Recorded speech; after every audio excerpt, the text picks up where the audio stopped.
After some pre-game rain, the sun is breaking through the late-day sunshine here at Champlin Park High School. A couple of 2-0 teams that like to run the ball will battle it out and try and stay undefeated here tonight in the Metro North Sub-District. It's the Champlin Park Rebels hosting the Centennial Cougars along with Pete Hayes. I'm Jim Erickson, and Coach, here we go. I mentioned it right there. Two 2-0 teams and two teams that love to run the ball. Yeah, absolutely. We're not going to see a whole lot of balls in the air. They like to grind it out on the ground. They're coached very, very well. The artificial turf has come to play tonight since we don't have a mud field out here. And it's going to be really exciting. Number 7, Centennial in the Star Tribune. Number 10, Champlin Park. Yeah, both teams are 2-0 in the last 10 meetings between these teams. It's 5-5. So they have split it right down the middle in the last 10 meetings between the Cougars and the Rebels. Last year it was a 29-20 Champlin Park win up at Centennial. And then 2 years ago, the year that Centennial went on their way to the state championship, Centennial picked up a victory here, a game we had on QCTV, as I recall, 35-7.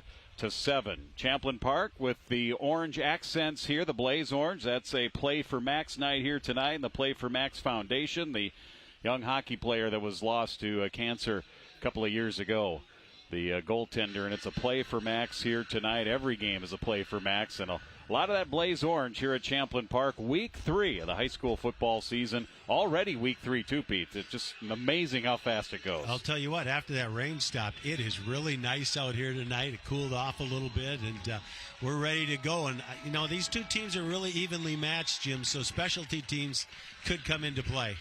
Justin Driver is the kicker. He'll be ready to go to boot it away. Dukley, one of the deep men, and it will be Dukley wearing number 4, and it'll be a touchback as he backpedals back into the end zone. And Champlin Park will have it first down and 10 as they'll mark it at the 20-yard line, and we'll see this Rebel offense for the first time led onto the field by their starting quarterback, Miles Felton. Felton 9 for 21 here in the first 2 weeks, 160 yards, 3 touchdowns, 1 interception. Has 125 yards rushing as well, so he can do it from both sides. Yeah, he's a talented young player. He can throw the ball a little bit, and if they have to open it up, he can do that, but he can really run with that ball. So they'll start right in the middle of the field at the 20-yard line. Champlin Park, first offensive play of the game. Underway here from Brooklyn Park. And on the ground, Preston Nelson, their leading rusher. 278 yards here in the first 2 games and a 6-point average. Picks up maybe 1 on that first down carriage here for the offense for Champlin Park against the Centennial defense. This Centennial team, you remember them? That state championship season, they were known for defense. Yeah, absolutely. And they held them out of the end zone there in that state championship right down to the line. Free safety came up and made the play there. Big Sam Yang up to the ball here for their quarterback, Miles Felton, the junior, 6'4", 205. Preston Tilkey was the quarterback and played well at that position last year here for Champlin Park. Led him to the second round of the 6A playoffs. Give again for Nelson. This is a quick hitter this time up across the 25. Makes his way to the 27. It'll bring up third down and about 3 here for Champlin Park. Yeah, Preston Nelson is the running back for Champlin Park, and he's a good-sized kid. He's a junior. He's 6 feet tall, 195 pounds, so he has a little bit of punch to his game. Big third down here on the opening possession of this game for Champlin Park in that dark blue. From their 27, shotgun for Felton on the ground to the 30, 31, enough for a first down. Just enough for the first down for their running back workhorse there, Preston Nelson, wearing number 1 here tonight for Champlin Park. As you see the starting lineups there scrolling just above the score. Here's another look at it right now. Good push by the offensive line and a good run there by Nelson to just make it across the 30. Good size up front for Centennial, 2-0. Cougars with wins over Rosemont, 21-14, and then 49-14. Against Osseo on Friday. Osseo bumped back into this sub-district. There have been some changes here amongst the sub-districts. And on 1st and 10, we'll get a flag and more than likely a false start here against the offensive line. Yeah, if you're Champlin Park, you don't want to get into those situations since they're mainly a run team. Now it gets you back into, unless you can pick up some good yardage here, into a passing down. Metro North Sub-District, Maple Grove out, St. Michael, Albertville out, Coon Rapids left. Andover and Osseo. Teams moving up from 5A into the sub-district, both Rogers and Andover. They have said Osseo there. Osseo came back in a year or two ago. On the ground, it's Nelson again. He's been the workhorse here. Bounce it outside, far side. Flag is down the sideline. Uses speed to get to midfield. But, Pete, where that flag was, more than likely an illegal block or a hold at that point of attack to seal the corner. Yeah, it really did open up out there for him, so I'm not really surprised that someone was holding. And that was a great run right there, and now they're going to go back a little bit more. Yeah, the 5-yard false start penalty, and now this one a 10-yard penalty holding.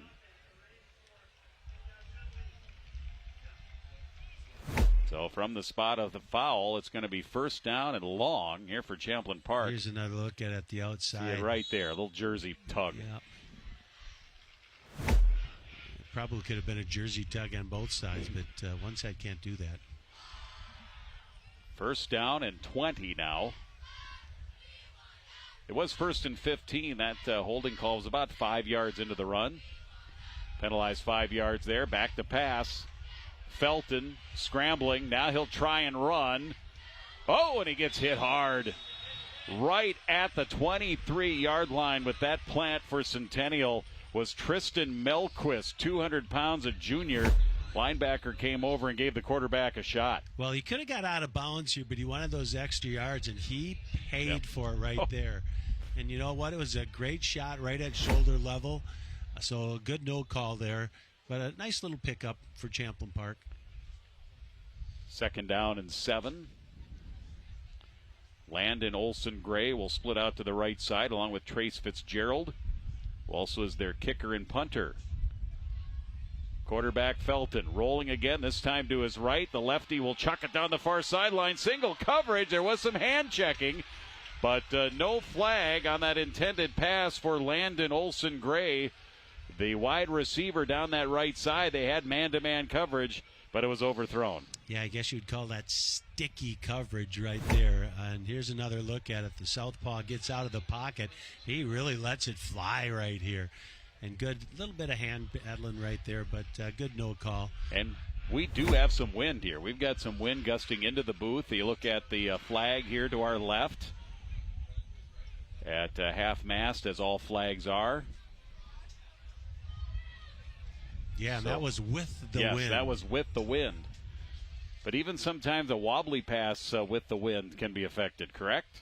Yeah, On absolutely. the ground, Nelson with the run. He's going to get a big chunky yardage, but not enough. He's going to get back to the original line of scrimmage. Pick up about 7 on that one. And that'll bring up and make it fourth down. Well, here comes that first punt. And like you said, there's a pretty good wind blowing right now. So he's looking to get a big punt off here and get Centennial back in their own territory. Trace Fitzgerald is the punter and their place kicker as well. He will stand at about the 17-yard line.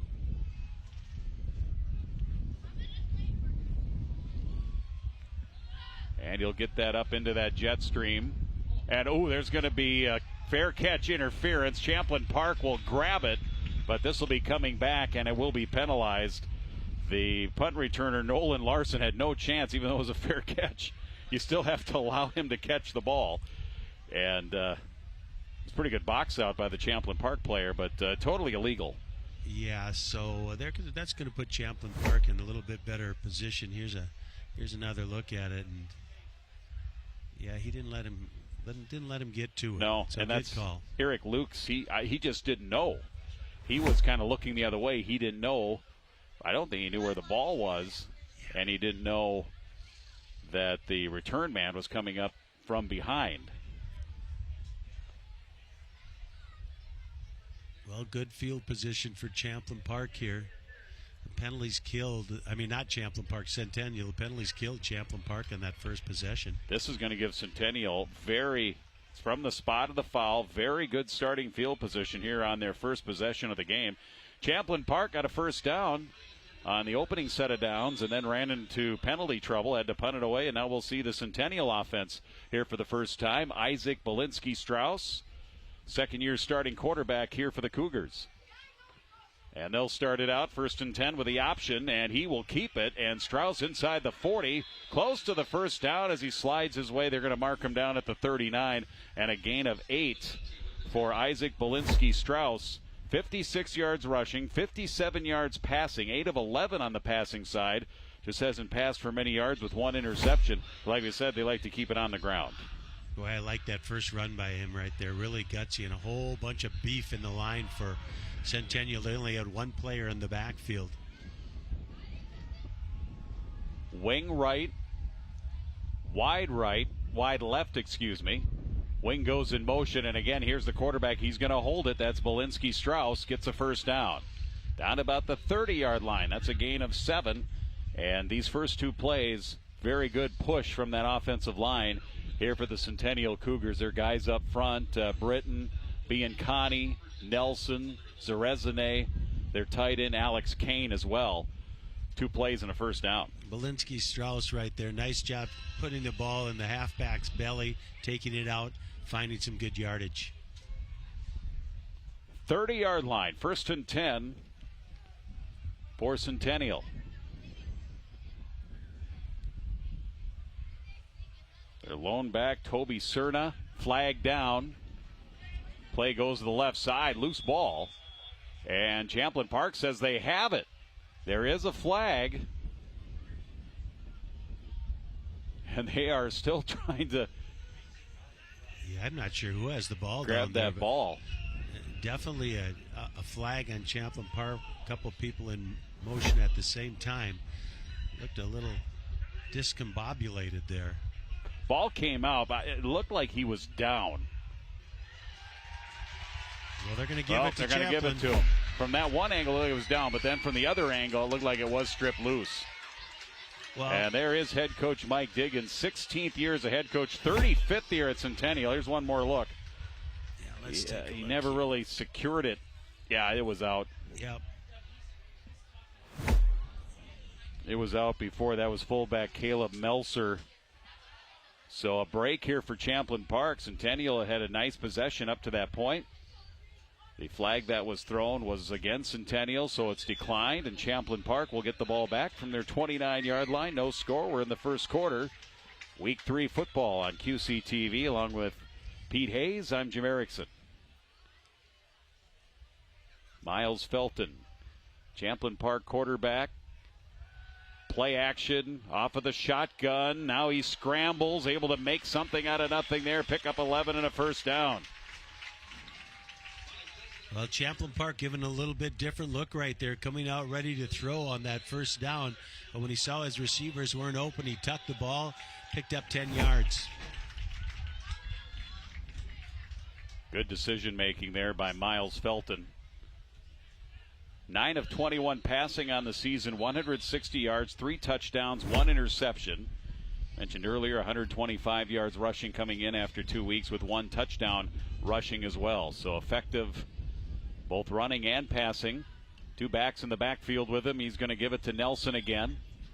He's been the running back workhorse here so far in the game. And a gain of about 4 on first down, 2nd down, and 6. Miles Felton, the Champlin Park quarterback, he's a junior. He's 6'4", 205, so he's got some really good size to play that quarterback position.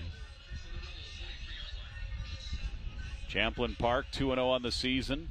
2 close games, 21-12 over the St. Michael Albertville Knights here at Champlin on August 28th. And then last week, that rally at Andover down 14-0 in the first quarter, came back and then held off in the end with an interception in the end zone, 28-24. As the Rebels again keep it on the ground here on 2nd down and 7.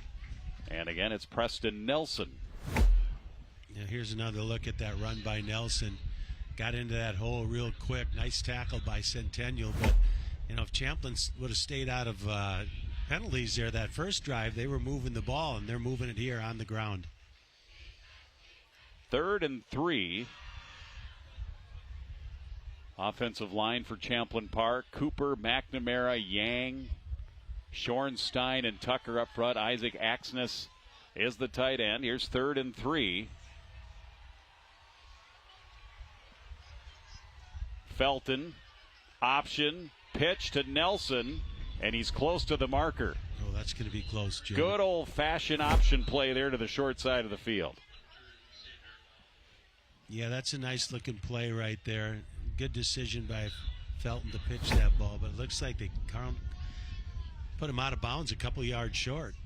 Finn Undersander on the defensive side of the ball, pushed him out of bounds. And he was out of bounds. The marker is right at the 50, the yard to gain.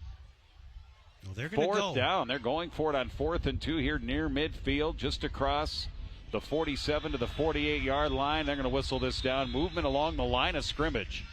That'll be a dead ball foul.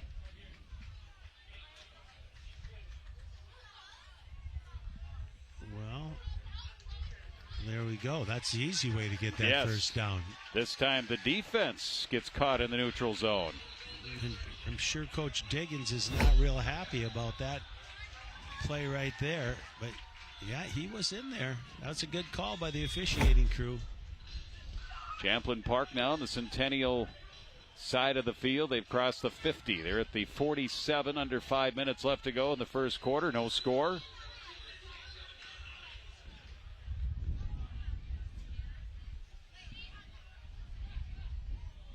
We almost got him again. Some of that pre-play motion that's affecting Centennial. Here's Felton scrambling. The lefty will tuck it under. He'll run 45 and out of bounds just shy of the 40-yard line. Talk a little bit about his poise. When he's back to pass, it's almost like a run-pass option at all times. He's making good decisions, and he has a lot of poise being able to pick up yards. Yeah, and that's not an easy ball on the run. But he made a good decision right there. He zigged and then he zagged to the outside and picked up some yardage. Beautiful night, if a little bit windy, but still a wonderful night after some rain earlier this evening here in the North Metro. Rained, I came over from Otsego. It rained pretty much all the way over here, and then about a half hour before game time, stopped. Sun came out here, late day sunshine, 2nd down and 5, 42-yard line, and again, we're going to get a timeout here at Champlin Park. So they had some movement on the offensive side, and they want to talk something over here with head coach Nick Keenan.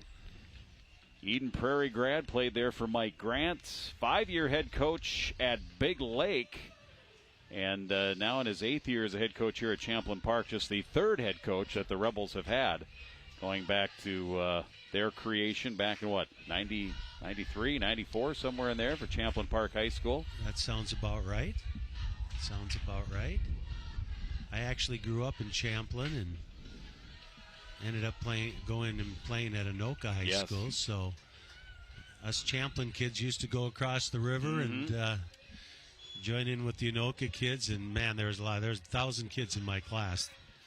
3,000 kids in the school, 10th, 11th, and 12th grade. Well, when you think about it, before they opened Coon Rapids High School, Anoka was the only school serving what is now the Anoka-Hennepin district. Yes, they were. 2nd down after the timeout and 5 near side across the 40, inside the 40 to the 49-yard line. Tough run there by Nelson. And he was hit by Tristan Melquist, who has been doing some hitting here in the first quarter for Centennial, bringing the physical play. Yeah, he's a good player right there. You know, we do have to mention that your father played at Anoka for Stan Nelson. Yes. Still doing his thing at 104 years old. Yeah, he remembers Stan. Talked to him a little bit about that. May have mentioned a couple of weeks ago I lost my father, and I appreciate Steve Thompson and the other guys that filled in for me here in the first few weeks of the football season on QCTV. The handoff to Preston Nelson to about the 39. Not much of a pickup there. Well, Josh O'Shea, he got some great penetration right there, Jim. Got low on the tackle. He was the difference maker right there. He pushed that line backwards. You see Jaden Oligmuller there, the tight end, number 7 at 6'4". Big target. He and Isaac Axness play that tight end position for Champlin Park. Talking to Coach Nick Keenan, they, kind of young team, but off to a great start, 2-0. Really excited about this matchup here tonight against the well-coached Centennial Cougars. Once again, Felton still rolling, can't find anybody open. He's going to be stood up, pushed back, and denied as they went for it on 4th down. And the Centennial defense rises to the occasion, and they'll turn it over on downs. That's Justin Driver, number 9, the free safety. He read that play excellently. Watch him come up here and make this stick. Right there. Great form tackling, drove him backwards, and Champlin Park has to turn it over on downs. 40-yard line here for Centennial. Their second possession of the game. 3:08 left first quarter. Both teams coming in 2-0. Somebody's going to suffer their first loss of the season here tonight. Man in motion there was Coppersmith as he comes back to the near side, takes the pitch. He's at the 40-45, gets shoved out of bounds here into the Champlin Park bench area. But a good pickup on first down of 6 yards on the run by Calvin Coppersmith. 156 yards rushing. He has 3 receptions, 3 touchdowns. He's averaging 11.1 yards per carry on that first down, picking up 7. Yeah, and he plays defense too.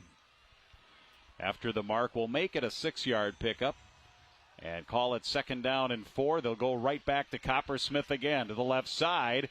Off tackle to the 50 and now the 49. Pickup of 5 and first down. Well, I remember this kid from baseball. He was the center fielder for Centennial, and he led the league in stolen bases. Every time he got on first base, he was standing on second. So he is quick. Centennial picking up their second first down of this first quarter. Isaac Belinsky-Strauss gets that play from the sideline, the Centennial coaching staff. Coppersmith in motion. They give it again deep in the backfield, trying to pick his way, find a hole. And he does get a little bit to the Champlin Park 45-yard line. Champlin Park's defensive front, Owen Carter, Brandon Besh, Matt McManus, and Josh O'Shea. They kind of play a 4-2 base with 5 defensive backs listed as their starters. 2 DBs, 2 safeties, and a free safety. And look at a whistle and a stoppage here on an upcoming 2nd down and 6 with a flag down far side of the field. Yeah, it was offsides. Champlin jumped. That'll give them 5 and make it a short 1 on 2nd down.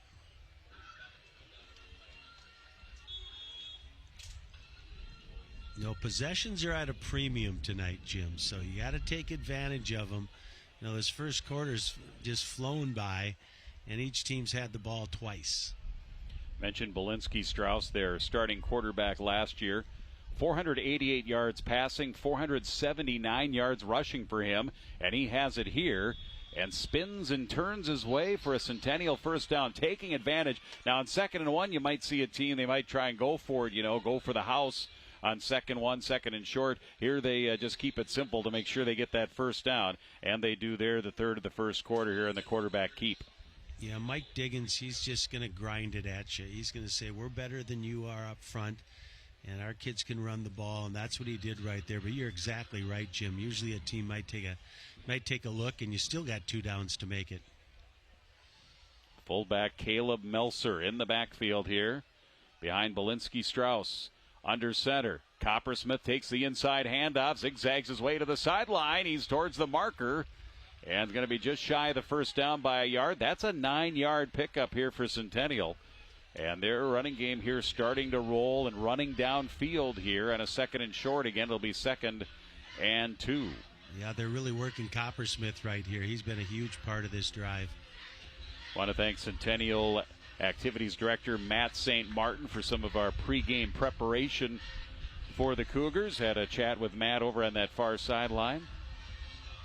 Always good to chat with the activities directors as well. See them on site. 2nd down and 2. Far hash mark for Belinsky-Strauss. He's going to pass here for the first time. Nope, he's going to have to run with some pressure, and he finds a hole. He's got a first down and more. Makes a cut at the 20. Outside the hash mark, still going to the sideline as he was running away from defenders. Finally, Urias Quia, who has an interception on this season. Quia made the tackle, but not after a nice little scramble there by Belinsky-Strauss and another Centennial first down. Yeah, Belinsky-Strauss, he rolled to the right.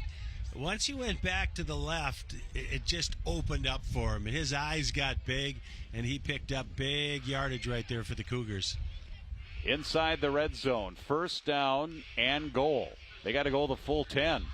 That ball's right on the 10-yard stripe for senior quarterback Isaac Belinsky-Strauss. Again, Melzer in the backfield. It'll be Belinsky-Strauss, pitch to Coppersmith to the 5. Takes a pretty big hit on the far side, ends up getting knocked out of bounds. And that was Quia again, who apparently doesn't mind getting physical on the defensive side, makes the tackle. It'll be second and goal, gain of just about 5. We're going to give them 4, just outside the 5 here on second and goal. Yeah, Quia has been playing really well out there for Champlin Park, made some big hits here early in this game. I think once the center, Sam Biancani, gets in there, he's going to put it right back on that stripe from the 5, second and goal. Man in motion. Keeper, Belinsky-Strauss to the goal line. It'll be third and goal from the 1. Well-designed play. Good motion on the ball fake, and that opened the hole, and almost a touchdown for Belinsky-Strauss. Well, he really runs that game well. Sticks that ball in the belly of the running back. Here's another look. Keeps the ball himself, and he's a powerful enough kid to get a couple extra yards. Old school running football here in the first quarter between Champlin Park and Centennial. We're through 1, no score, but the Cougars on the doorstep here on QCTV Sports.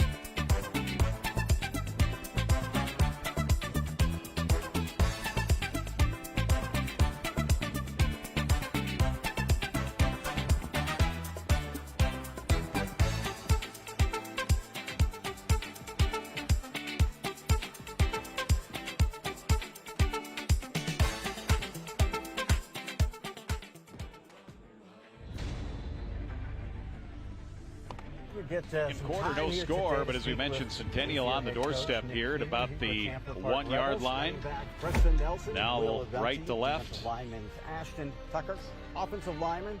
I've already missed it. I can't wait. Belinsky-Strauss ready to go here. Third and goal from the 1. He keeps it. Why not? Touchdown. He had been the workhorse on the ground all first quarter. In the first play of the second quarter, he keeps it. A 1-yard run, and it's 6-0 Centennial. Yeah, that wasn't easy getting in right there. Champlin did a pretty good job. You're going to take a look at it right here. Got in behind the beef and got into the end zone. But he did a lot of work on that drive right there, along with Coppersmith. First play of the second quarter. And the Cougars now with the extra point. Justin Driver, their point after kicker. Perfect 10 for 10. Snap, hold, kick. Good. So extra point is good. Driver with the kick. Belinsky-Strauss the run. 7-0 Centennial. Yeah, something to remember here in the second quarter, too, is that Centennial now does have the win, even though they don't throw the ball a whole lot. Something like a kickoff right here, any kind of punt, any kind of field goal, they have the advantage here in the second quarter. How strong is our wind coming into the booth? It's blowing our monitor. It is blowing the monitor. The monitor is getting blown. I have some tape here. Hold it while I tape it. All right. Yeah, that wind is blowing right. Yeah, it is just, here. And it's catching the monitor. We need the monitor. We do need the monitor. We would be nothing without the monitor. Well, I'm going to be curious how far this kick goes right here. I'm predicting It's definitely going into the end zone, and you don't see that a whole lot. You're seeing it more in high school football, but you don't see it a whole lot. No, with these soccer-style kickers now, kicking from the 40, I'm predicting this one's going to be at about second base on the baseball field. Well, somebody's going to have to hold that thing because they just blew it off. Hey, if it's blowing our monitor, it's going to blow the football. It's going to blow the football off, that's for sure. Yeah. Justin Driver's got a nice big leg for Centennial. Gave his team a 7-0 lead with the point after. Now 11 for 11. So it's attempted just one field goal on the season. Dukley, one of the deep men. And they're not even going to look at it. That's going to be way over their head. That is out of here. And it'll be first down and 20 here for Champlin Park. And the Rebels will find themselves behind, much like they did at Andover last week. They were down 14-0 in the first quarter. Just a great rally. And Coach Nick Keaton said that was really nice. Coach Keenan saying that was a comeback for his young players, a real confidence boost against a good Andover club. Well, that might have something to do with the size of Champlin Park compared to Andover. They wore them down a little bit, then took advantage of it. And Centennial looks like they've got a little bit of size, too. Both teams look pretty evenly matched size-wise. First down and 10, Rebels. Couple of yards from the 20-yard line. Keeper by the quarterback, Miles Felton, who is a junior, so he's a guy here taking over for Preston Tilkey, who had a nice season a year ago in football and basketball. But Miles Felton taking over that position. He's got a chance to be the 2-year starter. Yeah, and he's doing a pretty good job of it here for Champlin Park.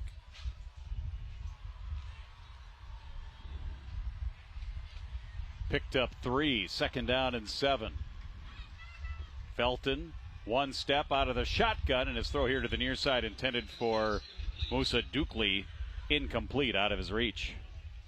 Yeah, he kind of threw the ball a little early before he came out of his break, and you could tell that the wind really affected that ball right there. This is a big play right here for Champlin Park. You don't want to give the ball back, punting into this gusting wind to Centennial here. Gusting south wind. Ushering that warm air, and I think on Sunday we're going to be about 90? That's what I heard. Yeah. South southerly breezes. Felton is going to have to scramble. Got close, but only 2 yards shy here. It'll bring up a fourth down. Just nothing downfield. Neither quarterback either has had the time or they haven't had any receivers downfield. You can see him here. He's looking, but then surrounded and decides to make the safe play, not force the ball downfield, Pete. And again, picks up 5 yards and brings it to a 4th and 2 in a punting situation into this wind here for Champlin Park. Well, you can see that he's more confident in his running ability than his throwing ability. He doesn't look too long, and if he doesn't see anything right away, he doesn't look for that second option. He decides to do it with his legs, and his legs are pretty good. Trace Fitzgerald is the punter, takes the snap, some decent pressure up the middle, but they had the wall, and that was high, and the wind's going to push that back. A bit of a Champlin Park roll, but then it'll be stopped and downed by the Rebels' Mario Robinson. But good starting field position here. Second time here in this game that Centennial's had really good starting field position, and they're already up 7-0 with 10:13 left here in the second quarter. Well, like I talked about it being a big offensive series for Champlin, it's also a big defensive series right now. Let's see if that defense can stiffen here and stop Centennial, who pretty much had their way the last time they had the ball. From their 48, big center Sam Biancani up to the ball. Mostly under center here for the quarterback, Belinsky Strauss. Here's the handoff, Coppersmith. Check that, Belinsky Strauss with the keeper, and he's inside the 40 to about the 38, enough for a first down. Picks up 13. That's how good he is, Jim. To fake you out, they've got to be good. Well, it's the first game of the year. I'm just glad we're not doing Elk River. Yeah, no kidding. I'd be faked out every play. No kidding. With that shell game offense that Coach Steve Hamilton runs up there, the defending champions in 5A, and Maple Grove, the defending champions in 6A, ranked number 1, off to a good start. First down and 10. This time they do give to the fullback, and it's Caleb Melser. Dive right up the middle down to the 32-yard line. And Centennial, again, just getting a good push. You got to give credit to the offensive line and what they're doing to get the push on a dive play like that to pick up 5-6 yards as they did there, second down. Well, I like where Centennial mixed it up a little bit there. Gave that to the fullback, Caleb Melser, for a nice game, and leads about 2nd and 4 maybe. Melser came in with a touchdown rushing and 1 reception on the season as well. Second down 4. Melser again is going to be stood up. That time Champlin Park was not fooled by that play action and that fake in the backfield, and the man not fooled was Damon Torkey, who missed last week because of an injury. He's back, and the Rebels are glad that he is. Made a nice tackle there. He read the play perfectly. Yeah, that was a nice play there by Champlin Park, but they were all over that play right there. So here comes 3rd and about 5. Third down, a short 5 for Centennial. Melser's the lone back. They go with a double wing. That wing in motion caught Smith. And a fumble off the exchange. Scramble. Champlin Park already with a fumble recovery on the night. Let's see who comes out of the pile with it. And Centennial holds on to the ball. But that brings up 4th down now here for Centennial, leading at 7-0 in the second quarter, and that clock running, which you see a lot when you're running the ball. Yeah, absolutely. Keeping that clock running here now, approaching 8 minutes left. Here's another look at it right there. That ball was on the ground right from the snap. Yeah, really hard to see who pounced on that, but obviously it was Centennial. Here's big 4th down. 4th down, Champlin Park. They're going to decide to go for it instead of punting it. No, they're kicking a field goal, Jim. Oh, my gosh, yes. They're going a 50-yard field goal. Heck, yeah, they are. Well, this guy's got a leg. Justin Driver. It's going to be about a 49-yarder with the wind. It is up. It's good. Wow. 49-yard field goal. Justin Driver, his first of the season. Boy, they had some confidence in him with that win. There was no doubt in Diggins' mind. He puts the kid out there, and he kicks a 50-yard field goal. Here's another look at it right here, and it kind of bended with the wind. Nice draw. Looks like he had plenty of room. I want to say 49. I thought I'd have to look at the tape. I thought it was inside of the 40. 49 and a half, but then I guess in that case you would then round it up. Well, what's the stadium record? I wonder what the stadium record is here at Champlin Park. I bet there's not many that have been plus 50, if any. No. That's a bomb right there. And quite a weapon.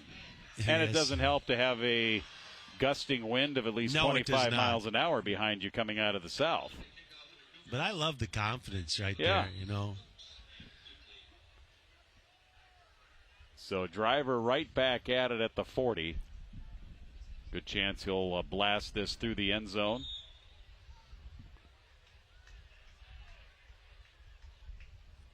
Yeah, he got a hold of that last one, that's for sure.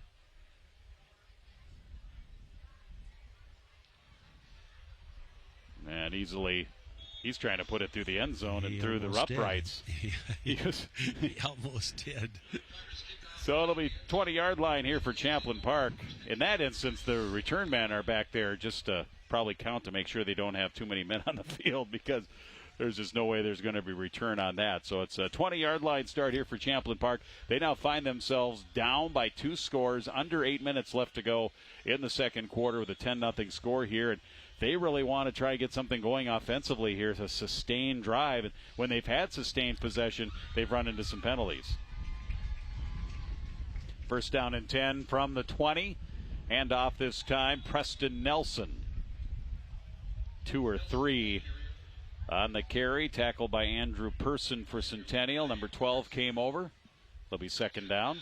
There you see Preston Nelson, junior. Again, a lot of their skilled positions young. Finn Jorgensen, a junior. Preston Nelson, a junior.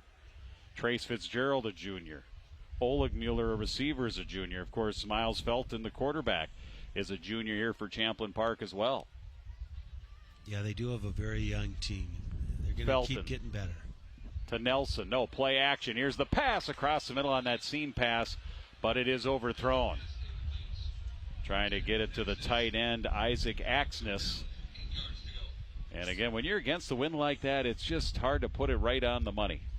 I like the play call, though. You know, going to put those linebackers or those cornerbacks that are starting to sneak up into the box right now. That's going to push them back a little bit. And they had him there. He was open. Yeah, they had him there. But that was a tough ball, like you said, especially into the wind. He split the seam. But well overthrown. 3rd down and 8. Rebels down by 10 here to Centennial, the state champs from 2 years ago. There's a handoff on the trap. With it is Nelson. Midfield, big run. Misdirection. And Nelson all the way across the 50 into Centennial territory, and a wonderful pickup. Yeah, I can't tell you how big that run was right there for Champlin Park. They would have been punting from deep in their territory again against the wind. That's a great run right there. That's a 30-yard run for Preston Nelson on the misdirection. They go right back to him. Here comes a flag into the backfield. Gain of 3, but this one more than likely coming back. Well, the official almost threw his arm out on that one.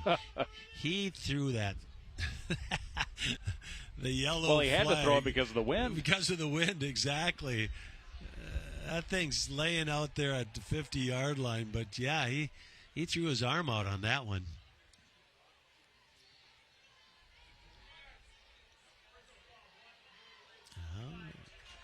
Personal foul. On the defense. On the defense. Coppersmith right there. So, contact below the knees. So, illegal contact. Offensive side, you'd call that a legal block. Here's another look. There it at is. it. Yep. There it is.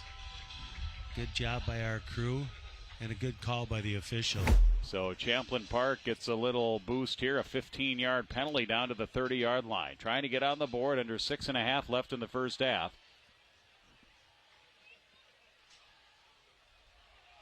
Felton with Nelson in the backfield. And now the officials blow the whistle. Are we getting a timeout here? They're going to sort things out. Might be a clock. Oh, they're going to say false start. One of the offensive linemen moved pre-snap. Well, this has been the problem so far tonight for Champlin Park. Some costly penalties at big times in the game, and see if they can make up for that 5 yards. That's part of the thing with a young team gaining experience. Trying to work through that here for Champlin Park. 5-yard penalty brings up 2nd and 15, back to the 35 now. Man in motion, that's Olson Gray across the formation. Handoff to Nelson from Felton. He's able to inside the 30 work his way to the 27-yard line.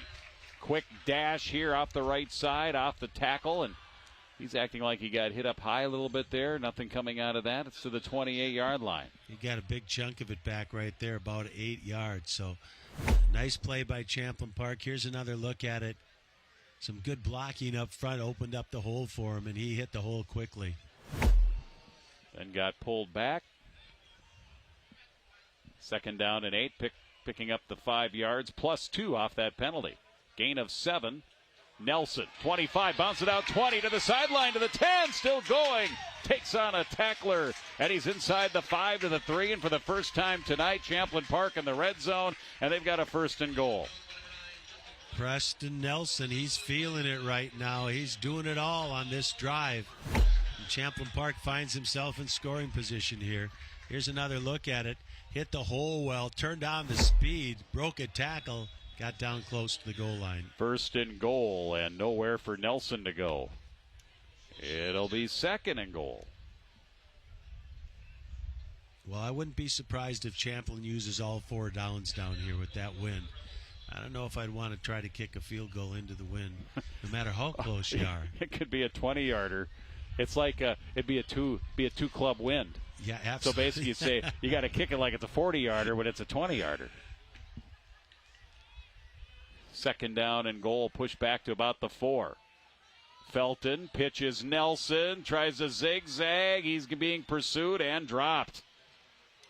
No gain on the play. That'll bring up third down. Wonderful job there by Centennial, stringing out the play among the defenders there, Wesley Kukkonen. Yeah, a little bit of a hiccup right there where he kind of got off balance on that right leg and wasn't able to cut it to the outside. Nice stop by Centennial.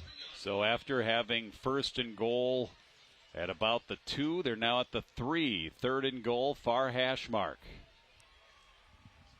Miles Felton trying to direct his team into the end zone to take that 0 off the board. He takes the snap. He's looking to pass. Lefty rolls. Now he's going to run. Tuck it under to the 5. Running out of room. He's going to be wrapped up and gang tackled at about the 5. Oh, this Cougar defense here in the red zone. They're stiffening up. And now Champlin's down to one play here on this drive. It's 4th and goal. Yeah, good pursuit right there by Centennial, but that's really a coverage down right there. They did a nice job covering up all of the Champlin receivers. It looks like we're going to get a kick right here from Brandon Besh was one of the guys that made the tackle. Trace Fitzgerald in to kick. The hold, Cash Miller. I mentioned a 20-yarder. This will actually be a 21-yarder. Snap, hold, kick. Some pressure from the outside. It's good. 21-yard field goal here for Champlin Park. And that makes it 10-3. Well, they wanted 7. They got 3, so they're okay. I got an opportunity to get the ball back here before halftime, but they need a stop right here with Centennial up 10-3.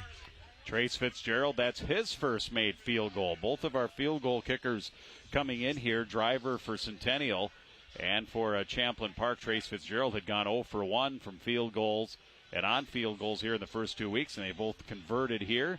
That one there was considerably shorter. That was 21-yarder, and of course 49 with the win on the other side for Justin Driver. But Trace Fitzgerald now 1 for 2, field goal department. He'll now boot it away for Champlin Park, and they're on the board 10-3. And that's good for the Rebels. They would have loved to have had the touchdown, but they got some points out of it. Yeah, and as we talked about earlier, these two teams are pretty evenly matched, and it might come down to special teams, and both teams have already got a field goal. Fitzgerald to kick.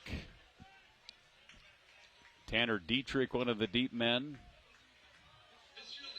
Cottsmith is all the way back inside the 5 at the 4-yard line for the Centennial Cougars. They got a couple guys up at the 10, which I think is a smart idea. Let's see what kind of a leg he's got here into this wind. The Fitzgerald boot. Not too bad. Coppersmith at the 5, 10, 15, 20. Nice hesitation and a nice return across his 30-yard line to the 33. And that's where Centennial, now with a 7-point lead, they'll take command here. First down and 10, under 3 minutes left to go in the first half here from Champlin Park High School. Well, that was a real nice kick there by Fitzgerald, but even a better return by Coppersmith. Like you said, he's a little jute bug out there, and he can head it upfield pretty well. A lot of high vis in the crowd here tonight. It's the high vis theme for the students from Centennial, and then, of course, the play for Max Night tonight with the fluorescent orange here on the home side of the field. First down and 10 for Centennial, and their quarterback, Isaac Belinsky-Strauss, almost exclusively under center. And he goes along the line of scrimmage, finds a hole, picks up 5. Very simple play, but, I mean, you got an offense that runs the ball. You'll take 5 yards on first down every time, won't you, Coach? Yeah, absolutely. And like you said, they're exclusively under center. I don't know what Champlin would do if all of a sudden he dropped back. I'm sure they haven't prepared much for that. Second down and 5. Coppersmith in motion. Instead, they go right up the gut. Their fullback taking the handoff that time, Caleb Melzer, 190. He looks bigger than 190. He's got a low center of gravity at 5'9", and the senior, and that's a first down here for Centennial. Well, they're getting up to that line right away with just a little over 2 minutes remaining. Across the 40 to the 43. And a nice keeper by the quarterback, Belinsky-Strauss, zigzags his way into the secondary, into that second level, and he finds Champlin Park territory to the 47 of the Rebels. that clock runs pretty fast when you don't throw the ball at all. So we're down to 2 minutes right now, and they still got 48 to go. Second down, a long one. Belinsky-Strauss looks to the sideline, ready with the two wings, man in motion. And it will be Belinsky-Strauss, and he follows his blocker. He's at the 30 in the secondary, near sideline, out of bounds. He got to the 25, and it was a good play by him. He could have probably cut it to the middle. He tried for more yards, but he wanted to stop the clock. Centennial does still have 3 timeouts remaining, but it was a nice run by the quarterback, Belinsky-Strauss, and it's first down and 10 inside the 25 of the 24. Now he will get the timeout.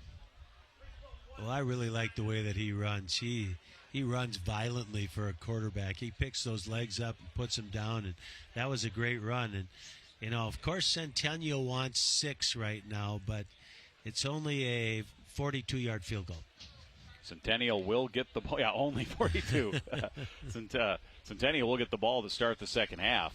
So for Champlin Park, this is imperative, I think, for them defensively here, to do what they can to keep it 10-3. First and 10 from the 24-yard line. Belinsky-Strauss with a pass up the middle. Caught! Double coverage, and somehow Coppersmith came down with it. It's a touchdown. And Centennial has taken a 16-3 lead. I'm telling you, this Coppersmith kid, he's an athlete, and that was one nice catch and a beautiful throw. Just threaded the needle right there. And big touchdown for Centennial. They came out and passed and kind of surprised Champlin Park a little bit. But that's a big 6 right there. What a play call there by Centennial's offensive staff. And here is driver. Wesley Kukkonen is the holder, and driver's kick splits the uprights. 17-3 here in favor of Centennial. Here's that play again. I'll tell you what, that was a nice throw. He just kind of tossed it in there nice and softly, and Coppersmith went and got it. 24-yard pass play, Coppersmith from Belinsky-Strauss. 17-3 Centennial. Like you said, Jim, they needed a stop right there. They're going to get the ball back in the second half. So Champlin's got their hands full, and they're a young team and continue to learn. And like you said, they were down 14-0 to Andover and came back. So they are a team that has come back here this season. And they have 2 of their 3 timeouts. The only problem is with this wind here, it's a guaranteed touchback. You don't have a chance for a run back. You don't have a chance to improve your field position up to the 30, 35, or 40. And now we do have a delay here before the kickoff. Not sure if they couldn't find the kicking tee. Driver now comes out with that. Maybe they've got a tee that holds the ball against the wind a little bit better. They could. That wouldn't surprise me if Diggins had that. Something he invented in the wood shop there at Centennial High School. So from the 40, driver will boom this away. You know, with this wind, I might be able to get it to the other team's 30, even with the wind. I'm going to bet on you, Jim. Yeah. And here is the driver kick, just with the very easy swing of that leg. Doesn't take much to get that into the end zone. As you see Dukley there, the deep man, they let it go. And no time off the clock. Champlin Park has to go 80 for the touchdown. They'll be at their own 20 here with 1:33 left to go in the first half. What do you think? Are they going to well, they're a running team, so I don't think they're not going to. And you're against the wind, too.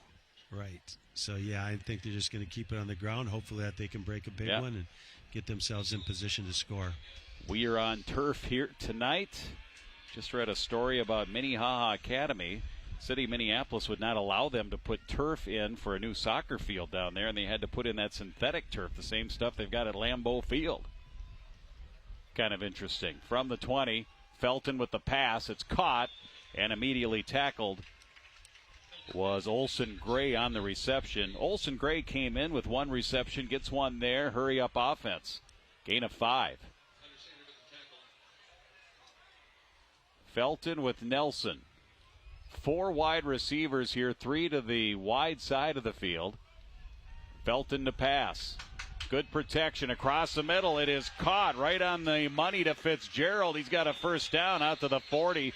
Nice, safe slant play. Centennial probably playing a little bit safe, but they were able to get that underneath route. Yeah, nice job by the southpaw there. Waited until that cleared out. And I think they were looking for a horse collar here, and I think they had a good case. If they have to go to New York, they might call that right. one. But yeah, the eye in the sky. So yeah. A first down here for the Rebels. Well, I like it. You know, they're showing that they can throw the ball a little bit. A couple of intermediate passes right there. Let's see what they do here. 39-yard line. Low snap. Timeout Centennial. So defensively, the Cougars did not like what they saw. And Coach Mike Diggins will call a timeout.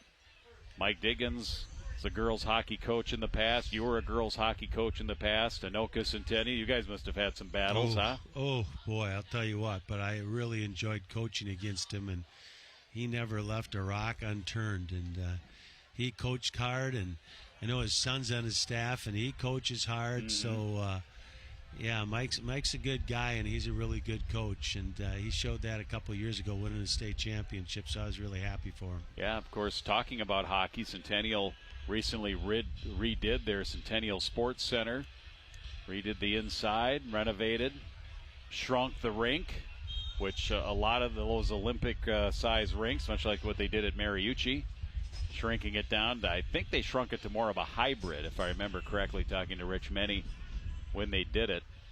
Haven't been over there since they've done the renovation. Yeah, everybody wanted them back then. Right. Now nobody wants them anymore. Right. They're like the plague now. First down and 10. Felton rolling, wanting to throw, looking downfield. He's going to run. That was his only option there as he gets to the 41. Ends up picking up 2. They really need more than 2 yards here, but it still keeps them going here on this drive and this possession with 38 seconds left to go. You know, quickly on the arena thing, I think everybody wanted him after Miracle on Ice. Yes. Olympic-size ice, and we can flow. The first one in the state was the one in St. Cloud, the Herb Brooks National Hockey Center, and then kind of all the ones here, especially on the North Metro. Maple Grove and Centennial and Champlin all went that route. Here's Felton being pressured. Couple nice fakes. Oh, nice improvisation, and it's caught out to the 45. Oh, nice improvising on the offensive side of the things for Felton, and then he found Jorgensen with the catch out across the 45 to the 46, and the Rebels will call a timeout. Well, hot in pursuit 23 for Centennial right here. Just missed on him, but a nice comeback pass there. But Coppersmith just says sit down. Yeah, good pressure by Jack Rugesegger, 180-pound junior. But good poise. I think we commented on Miles Felton's poise in those situations earlier in this game. And once Rugesegger kind of left his feet and went up in the air, that was Felton's cue to then make a move and make an athletic play. One timeout remaining here for the Rebels. Just 26 seconds left in the first half. From their 46-yard line, they're going to need a big play here to get in position to score some points. Felton looking left, now down the field. He steps up, now he runs 45-40. He's inside the 40, the 38, down to 23 seconds. I'm guessing they're going to need gain of 18 on that scramble. They're going to need another 15 here to even give them a chance against this win. Yep. 37 is where they're at here. Felton gets the play. Ball out of bounds. Clock will start with the snap of the ball. Rebels still have one timeout to work with here from the 37 of Centennial. trying to put something more than just the 3 on the board going into halftime. Felton moving guys around. There's illegal movement, the man in the slot, and they're going to actually call a timeout before that. I think they had 2 guys in motion, or were about to, and Coach Keenan did a nice job there calling the timeout, saving a penalty, and they'll be able to organize, but now they're out of timeouts with 18 seconds left. Yeah, that's costly right there. You can see some confusion by the wide receivers over here on our side of the field. So it needed to call the timeout, but boy, it doesn't leave you with any now. So that's pretty tough to get down the field, get out of bounds, and get a field goal kicking team in there. They are going to need to, like you said, probably get to the 20. Even then, that's going to be about a 37-yarder into the wind. It is stiff. You look at that, the American flag at half staff, and that is a stiff wind. You would really have to drive one through there. Well, they still have time for 2 plays. They can clock it if they can get themselves upfield and they feel comfortable enough with the field goal. Felton running the offense here out of the shotgun. Ready to pass. Will throw it deep. Coming back for the ball. Kind of a back shoulder opportunity and try. It was single coverage. And it's going to end up being incomplete, as you saw there on the intended pass. Let's see, who was that? Tanner Dietrich was on the coverage there, too. Yeah, it's Eric Lukes for Champlin Park. He was claiming there was pass interference there. No flag. And now from the 37, 14 seconds left to go. 2nd down and 10. Boy, as fast as this game's been going, that was a long 5 seconds right there. Shuffling players around. 4 wide receivers. Nelson in the backfield with Felton. Pressure from the outside. Throws it down the near side, and it's overthrown. Trying to go to Eric Lukes again. 5'7", 145-pound junior. And now 3rd down and 10, 9 seconds left. Talk about the young team of the Champlin Park Rebels. You look at this just very large varsity and JV roster that we have from Centennial. They only have maybe 4 sophomores on that roster, so they've got a huge junior, senior participation here for this year's Cougars. 3rd down, timeout Centennial. Well, when you win a state championship, everybody wants to be involved. Yes, it sure does. All of a sudden, 2 years ago, all those kids said, I'm going to play football. And good for them. I noticed the same thing, Jim, when they came out. They covered the whole sideline, compared to Champlin, who covered maybe 3/4 of it. But think about the young kids, though, too. Those 3rd, 4th, 5th graders, deciding, do I play football, do I not? And then the team and the school goes and wins their first ever state championship 2 years ago. That could make your decision pretty easily to get in on that action. Yeah. I really like what Champlin Park's doing here, Jim, though, to end the half. They got a young quarterback, young receivers, and yet they're trying to throw the ball downfield, so it's only going to help them in the future.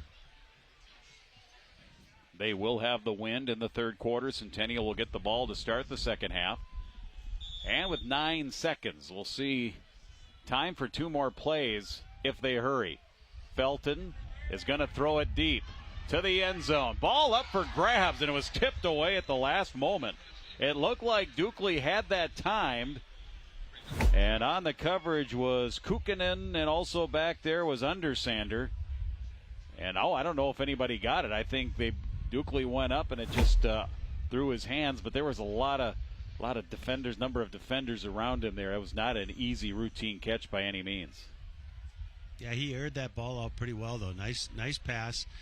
Just a little bit too much coverage there. Yeah, into double coverage. Of course, Centennial knows what they're doing here. Going to have to take another shot to the end zone, but Centennial will spend their final timeout. Is that a situation where the Cougars are waiting to see what's happening pre-snap for Champlin Park, what they're coming out with here, and maybe force them to go with another play? Yeah, that's my guess, but he's just going to throw everybody back here. Keep the ball in front of you, knock it down, and you're going to be fine. Right. You've got the timeout. Why not use it to remind everybody to do those things in the secondary on a Hail Mary, a heave to the end zone type of pass, which I'm sure is what's coming up here with 3 seconds left to go. Yeah, and you don't need an interference call right there. Otherwise, that might move it down into field goal range. So here's a drive recap. Again, Champlin Park took over down 17-3. There's that quick pass right across the middle to Trace Fitzgerald. Nice catch and run on the slant. Nice scramble here by Felton. And he found the open man. Final play of the half here, barring a defensive penalty. Felton to pass, being pressured, avoids a couple of sacks. He's going to throw it to the end zone. Half the players are in that end zone, and it's knocked away. So once again, Miles Felton showing his elusiveness, and he got away. I thought for sure that he was dead to rights and was going to be sacked. Still got the ball off into the end zone, but it goes for naught here as both teams will go to the locker room here for halftime, and Centennial has themselves a 17-3 lead. Final play of the half right there. Along with Pete Hayes, I'm Jim Erickson. We'll be back for the second half here as we'll take a break for halftime programming here on QCTV. Halftime scores, Centennial 17, Champlin Park 3.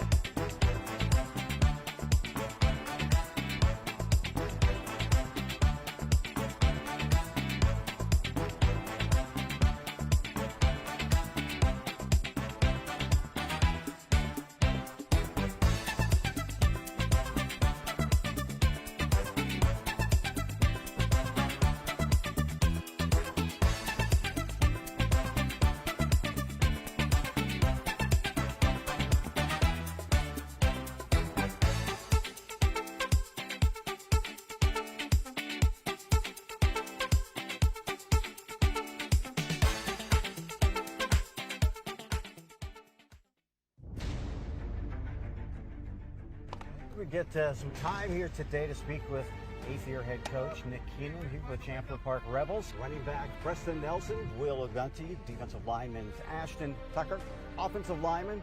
I'm already missing it. Like, I can't wait. Yeah, we had some adversity at the beginning of the year. We were missing some players. Tilkey's going to roll to the right. He's going to throw to the end zone. Knocked away. It's knocked away. And that was Matson. And Blaine will hang on. Last year definitely was a really good learning year. Our defense was working hard as a whole. We have all had like a we want to win type of mindset.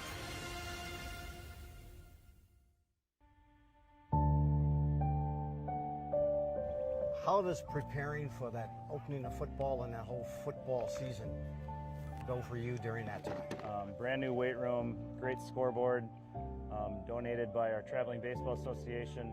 So that's one of the biggest things that have changed. But you know, some of the kids are the same, some of the struggles are the same. Switched a few things up from 2 years ago, last year. You know, it might be a little bit tough getting some new guys to understand, but we've been rolling pretty well so far. A junior this season, but a starter last year, and had some great experience last year with the squad, and especially in the postseason. What did you take away from that experience? You have to be like patient when playing with different people, because I didn't know anybody that was on that team because I had just gotten moved up. And playing with different people go different tempos, different speeds. You have to be coachable, and you have to be able to listen to your seniors and stuff. 2025 season and the 2025 Champlin Park Rebels team. What are 2 or 3 words you would choose at this point before the season gets underway to describe this team? Okay, inexperienced is one. Smaller senior class, but the ones that are out here, they're leading us for sure. And then us juniors, I think as we get more comfortable, some that came from sophomore and maybe some JV, they're getting more comfortable to lead us as well. Hardworking is 2. As a defensive lineman, I'm I'm faster than most defensive linemen, so it's very easy to get by, and I also have strength. So when I combine the two, it's pretty good. 3, more than one word, but you know, some of our best off-season training in a long time. You know, as a team, I think that we've been playing a lot harder than last year compared to where we are right now. We just had a scrimmage and we looked pretty good. I think we ran really hard, so I think that's the big difference from last year was where we're at now.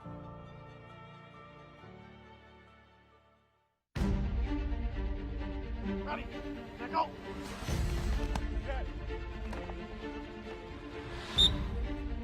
I think that, you know, I know that we don't have the highest expectations, but I think that we're going to prove a lot of people wrong. I think that we have a very aggressive team right now. We're only returning 3 starters, so a lot of positions to fill, a lot of competition. So maybe the word is competition.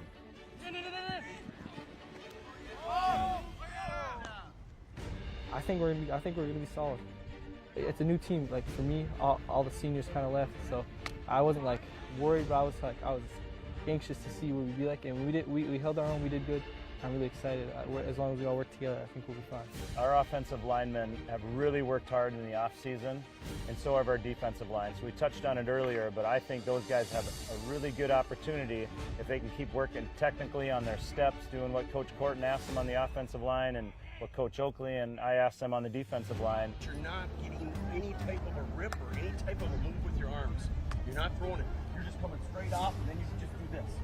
You gotta bring it through there. You know what I mean? And that's what they're trying to tell you. They know it. They got it. Here we go, guys. When you watch film, you see the offensive line's tendencies, like sometimes they might lean forward on a run or take like a step back, or their right foot is usually back on like a pass play. And little things like that can really lead to like big plays. I think last year just kind of first time being on varsity, really playing, kind of a little bit of not unsure what I can do, but now, you know, playing a full season, I know what I can do. Told the kids from day one, every season that we've been successful, we've had a good offensive line and a good defensive line. So really it starts up front. We put a lot of time into those kids, and we're excited what some of these young kids have to offer. Did you know that every day, millions of children around the world go to bed hungry? At Feed My Starving Children, we're working hard to change that. But we can't do it alone. We need your help. It's a fun, rewarding, and impactful way to spend your time. Plus, it's something you can do with friends, family, or even your coworkers. Ages 5 and up and all abilities are welcome. We take care of you every step of the way, from greeting you at the door, increasing your understanding of the impact of world hunger, to specific volunteer roles. We're here to serve you. And together, we'll celebrate the powerful impact you've made in less than 2 hours. So join us at FMSC Coon Rapids and be part of something bigger than yourself. Find more details and sign up for a volunteer slot at fmsc.org/volunteer. Together, we can feed every child until all are fed.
Hi, my name is Rachel Bonesock. I am the co-founder and executive director of Northern Stars Center for the Performing Arts. We are a performing arts center that brings you theater, dance, and music year-round with all ages and all abilities. If you are 4 to 104, we welcome you. We are a big family at Northern Stars, and we love to have everybody in the community support and be a part of what we have available for everyone. We are always looking for volunteers. We run on volunteer support at Northern Stars. So if you're interested in volunteering for anything, any of our events that are upcoming, we do theater, dance, and music.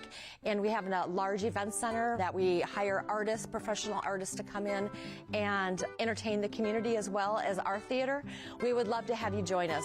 You can email me at Rachel@NorthernStars with a Z, Rachel@northernstars.org, or you can give us a call at 612-326-6158. Check out our website. We have a lot going on, northernstars.org. Thank you.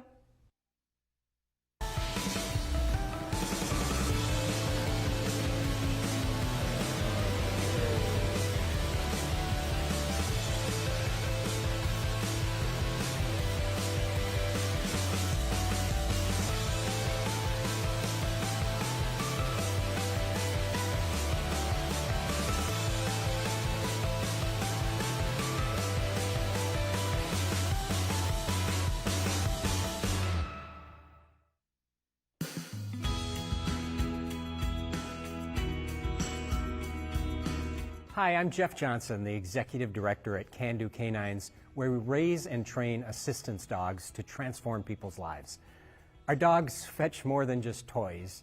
Trained with special skills, these dogs fetch freedom and independence and peace of mind for people with disabilities or at facilities that can benefit from the dogs. Our dogs choose from 6 different types of careers. They can help people who have mobility challenges, hearing loss or deafness, seizure disorders, type 1 diabetes, or childhood autism, or at facilities such as hospitals or community service providers. Since 1989, we've created over 900 mutually beneficial partnerships between these specially trained dogs and people. We place all of our dogs free of charge, thanks to generous supporters, and our mission is only possible due to the care and love that hundreds of volunteers offer by opening their homes to our dogs. Some of the people who help raise and train our dogs are inmates at prisons throughout Minnesota and Wisconsin that partner with us. Each dog stays for months at a time, sharing a cell with their inmate handler, who spends time developing some of the skills our dogs need for their future person. I invite you to check out our website, candocanines.org, for more information or to see when one of our upcoming open houses is happening. We and our amazing dogs hope to meet you soon.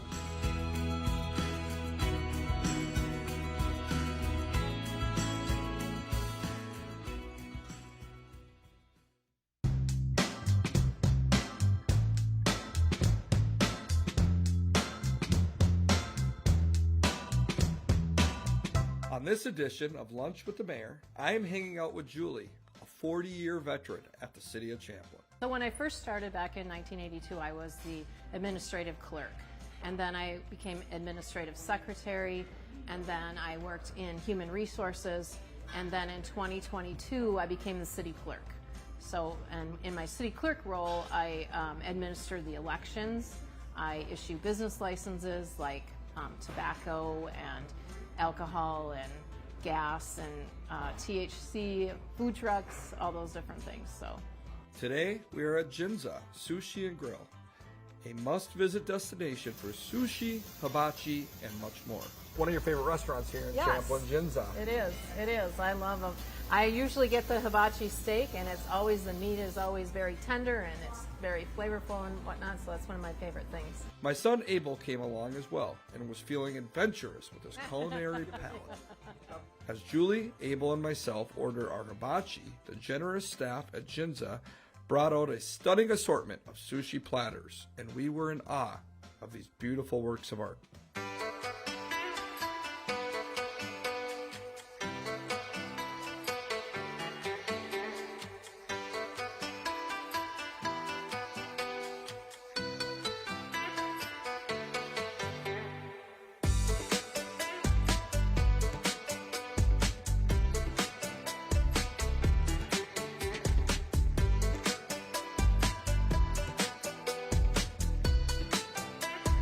So my youngest son, Abel Sabas here, he's coming to his first ever Lunch with the Mayor episode. He's really excited.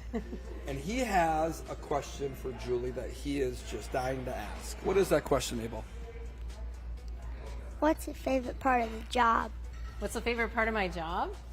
Well, I would have to say my favorite part is the people that I work with. I have a lot of friends at City Hall. In fact, I kind of consider them to be like my family because I've worked there for so long.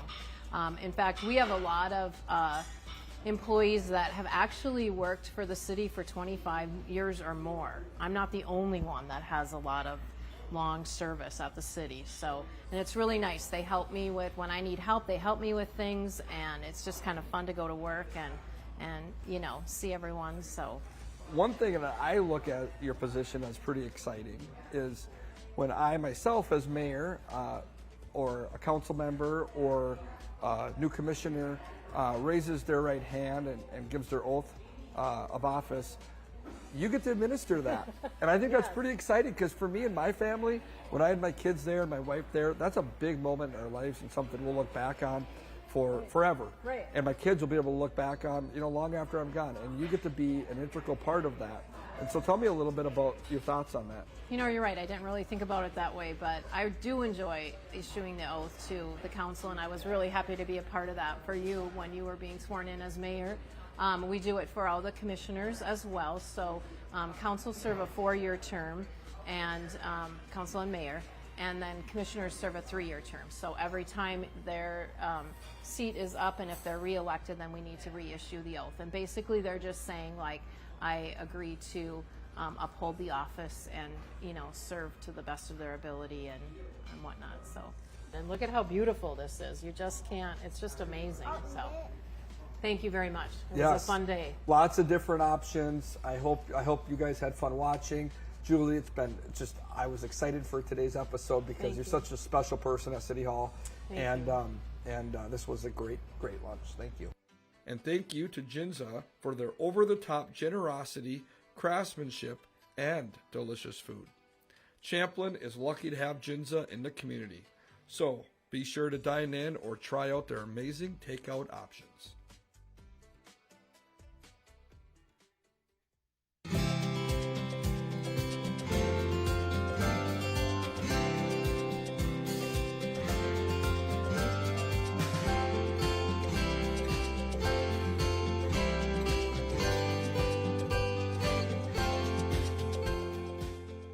Hi, I'm Tom Goodrich, founder of Fishing for Life.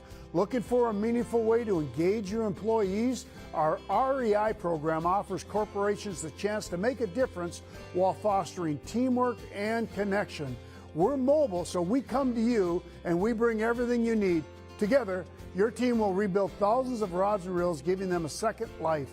These aren't just fishing rods, they're tools of hope, ready to be given to kids and veterans who need them most. Make your next corporate event truly impactful. Visit fishingforlife.org to schedule your team's volunteer experience today. Together, we can make a difference. One cast, one connection, one life at a time.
Hi there, I'm Cameron Kaitonen, City of Andover Natural Resources Technician. I'm here to talk about the Nature Preserve Commission, formerly known as the Open Space Advisory Commission, which is an advisory board to the City Council. This group is primarily tasked with management and maintenance decisions of the 4 nature preserves in the City of Andover. This group was originally formed in 2006 to help decide what properties to purchase after the approved $2 million bond referendum that same year. After that referendum went through, the group helped to decide on 4 preserves that were purchased. The group is also tasked with looking at potential funding options for potentially buying new land in the city. The group generally meets quarterly on the second Wednesday of the month at around 6 p.m. So beginning in November, December, we will be looking for new members to the group. There will be information in the November, December edition of the city newsletter, which will outline the application process and instructions for if you are interested in applying. So if you are interested in the outdoors, interested in being a part of the community and working along with the City of Andover, and also would like to meet new people, this might be a great opportunity for you.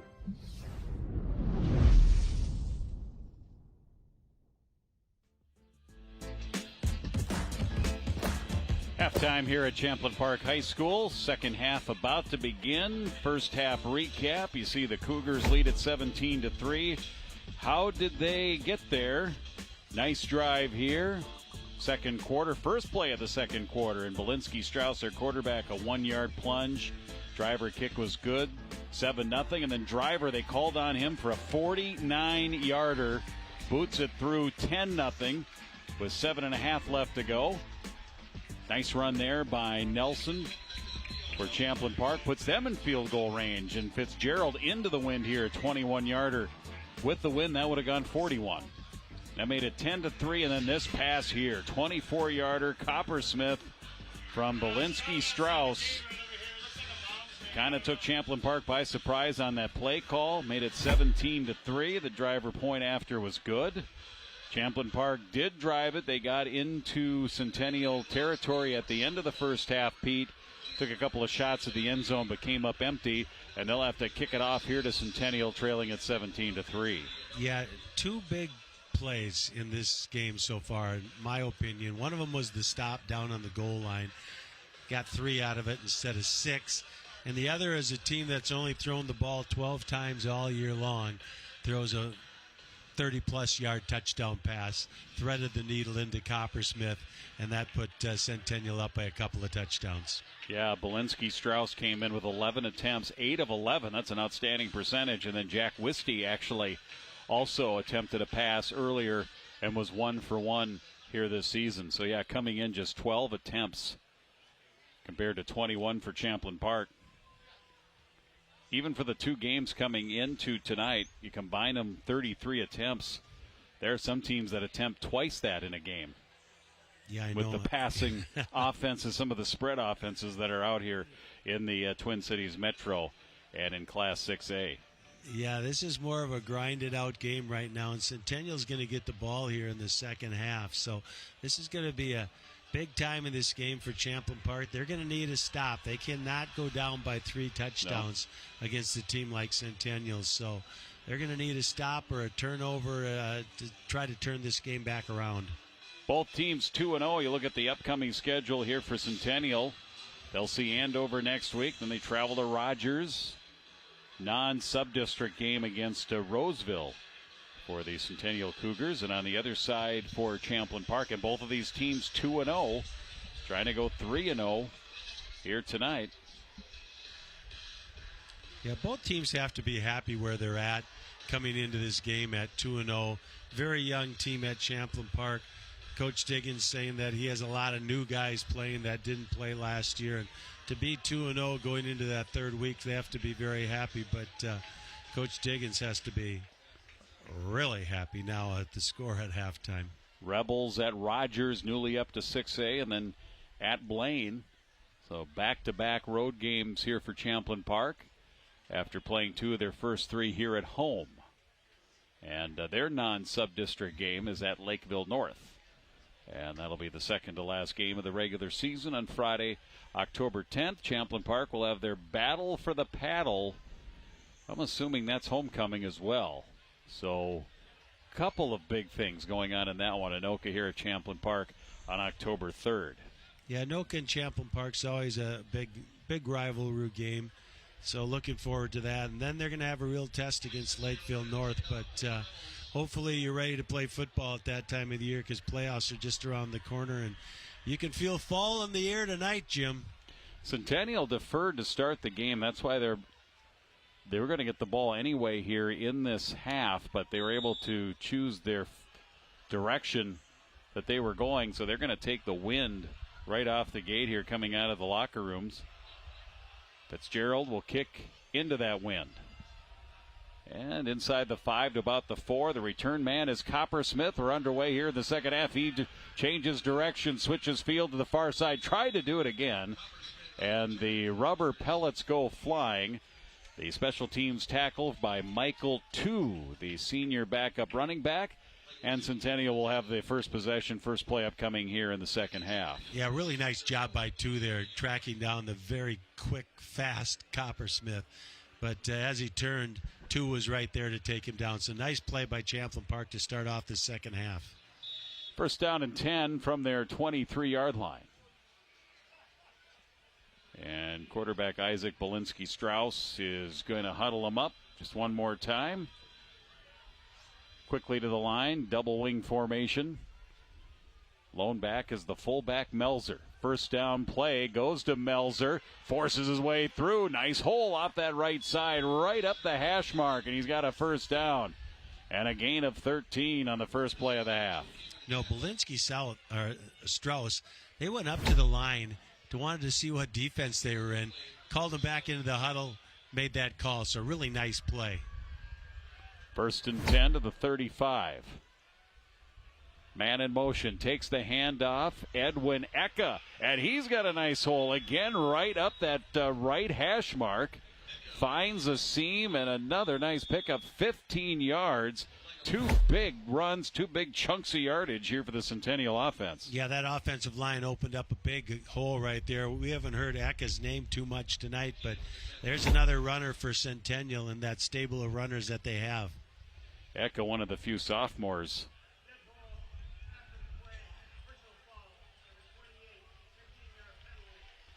Well, that's not the way you want to start out if you're Champlin Park. Personal foul after the play. So not only a 15-yard pickup on the run, tack on another 15 down to the 35, so it proves to be a 30-yard play. I don't know if it was a late hit or something was said. A little bit of a high hit there at the end. Yeah, away from the play to the left on the screen. There have been a few of those here tonight. I'm not going to say I don't know if they've all been called.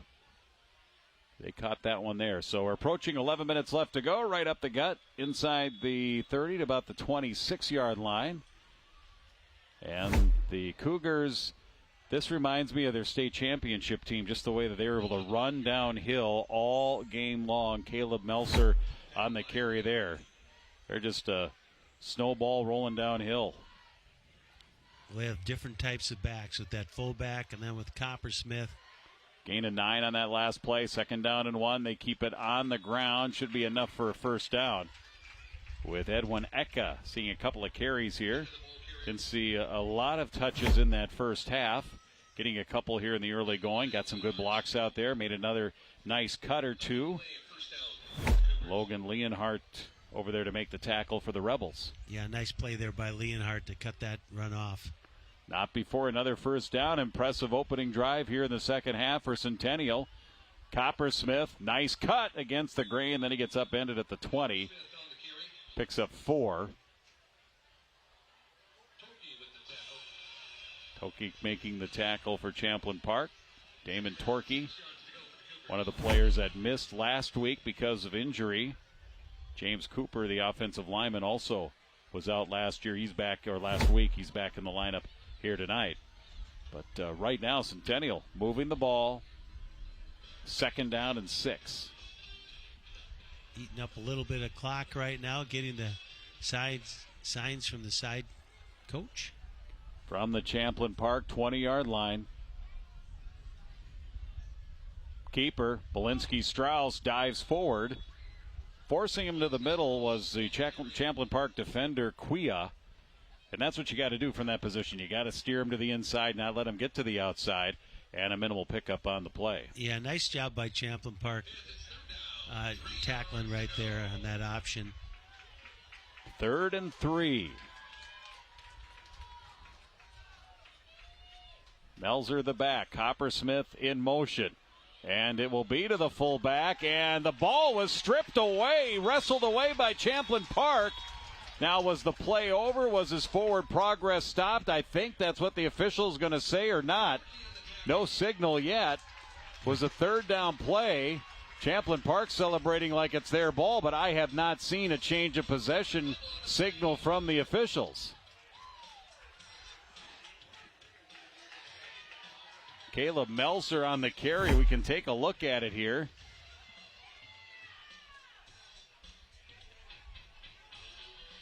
Right there, knee is down. And of course, at this point in time, he did wrestle away. It was wrestled away by the Champlin Park player. And that was the Rebels' Torquay. But and there's no replay, of course. No replay. It appears that the Exactly. call on the field was the right call. Because it looked like, and definitely on our replay, Melzer's knee was down, and he still had, it was basically joint possession. He had his arms around it. Torquay was getting his arms in there. But I do believe the proper call was made. We do have a player, that's Melzer, who was scratching and clawing and doing everything that he could to hold on to the ball. And he may have tweaked his arm or his shoulder just trying to hold on to that ball. As Torquay showed his strength, he wrestled it away from the strong running back. It was just they're going to give it to the Rebels. Yeah, they don't have replay. I didn't see a signal that they were going to do it. The Rebels were celebrating, but I never did see. Did you see the? I did not, but I saw their offense out on the field, huddled with the coach. Well, that'll do it. You're much more observant than I am, Pete. That's why we bring you here. 1st down and 10.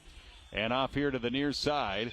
From the 15, Nelson, maybe a gain of 1. Here's that fumble one more time. Yeah, he still has it right there, and knees down. Yeah, that's a tough call, too, because the officials aren't able to see that. Yep. The timing, we've got a little bit of, we're able to go a little slow motion on the bit. Once again, nice job by our crew. Way to go. We got new cameras now, I hear. New cameras. That should make us sound better, right? New cameras make us sound better. I don't think they can make us look better, Pete. No, they can't do that. I don't know. The Hubble Space Telescope could make us look better. But good job by the local folks and everybody in the commission being able to provide you clearer pictures. And, in fact, they're not, just for the listeners and the viewers here, they're not totally fully integrated yet. The picture is only going to get better as we use these cameras more, from what I understand from Ryan and everybody there. So it's a commitment to providing you some of the best coverage, best views, and the best picture up on those HD screens. Well, here's a 3rd and 11. So they got the break, got the ball back, but have done nothing with it the first 2 plays. So once again, a very big play for Champlin Park. 3rd and 11. Delayed handoff to Nelson. Big hole. He strides his way up to the 30. That's a 1st down. He gains 14 yards, and that was a much-needed 1st down here for Champlin Park. There's that counter again. That counter's been working for Champlin Park. Big hole. I could see that as soon as he came through it. He could drive a truck through it. Or maybe I should say Zamboni for you, Jim. That was a much-needed, yes, Zamboni. Kick it into overdrive. Here's Nelson again, spins his way across the 35 to the 36, picking up 5. And the Rebels getting a little bit of fluidity, getting a little bit of motion here on the offensive side, a little mojo going for them. As a nice pickup there on 1st down. Yeah, never say die. They got the ball now out at the 36-yard line, heading Centennial's direction. 2nd and 5. Miles Felton spreading the ball around here.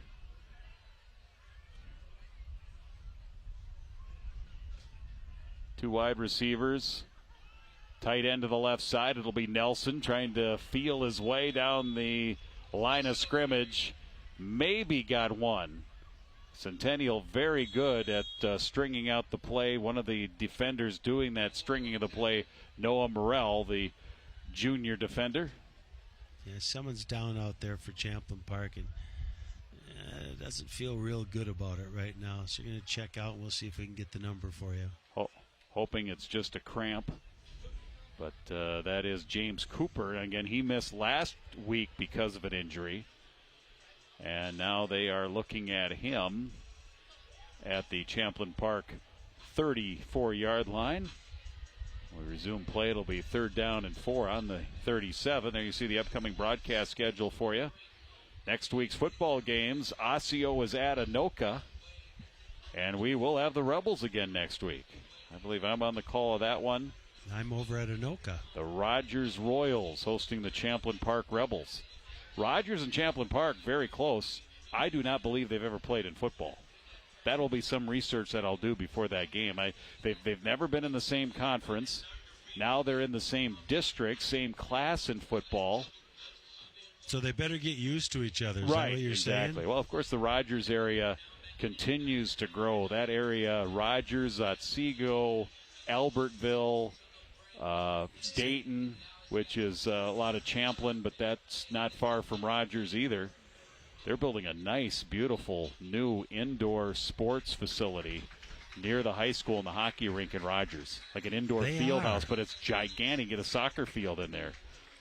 Well, they have to keep up with the Joneses up there. Everybody's got to keep up with the Joneses. And I don't know who was the first Jones to put something up, but it's always, and it's going to continue to be an arms race. Well, St. Michael never had a great arena, but they sure have a nice football field.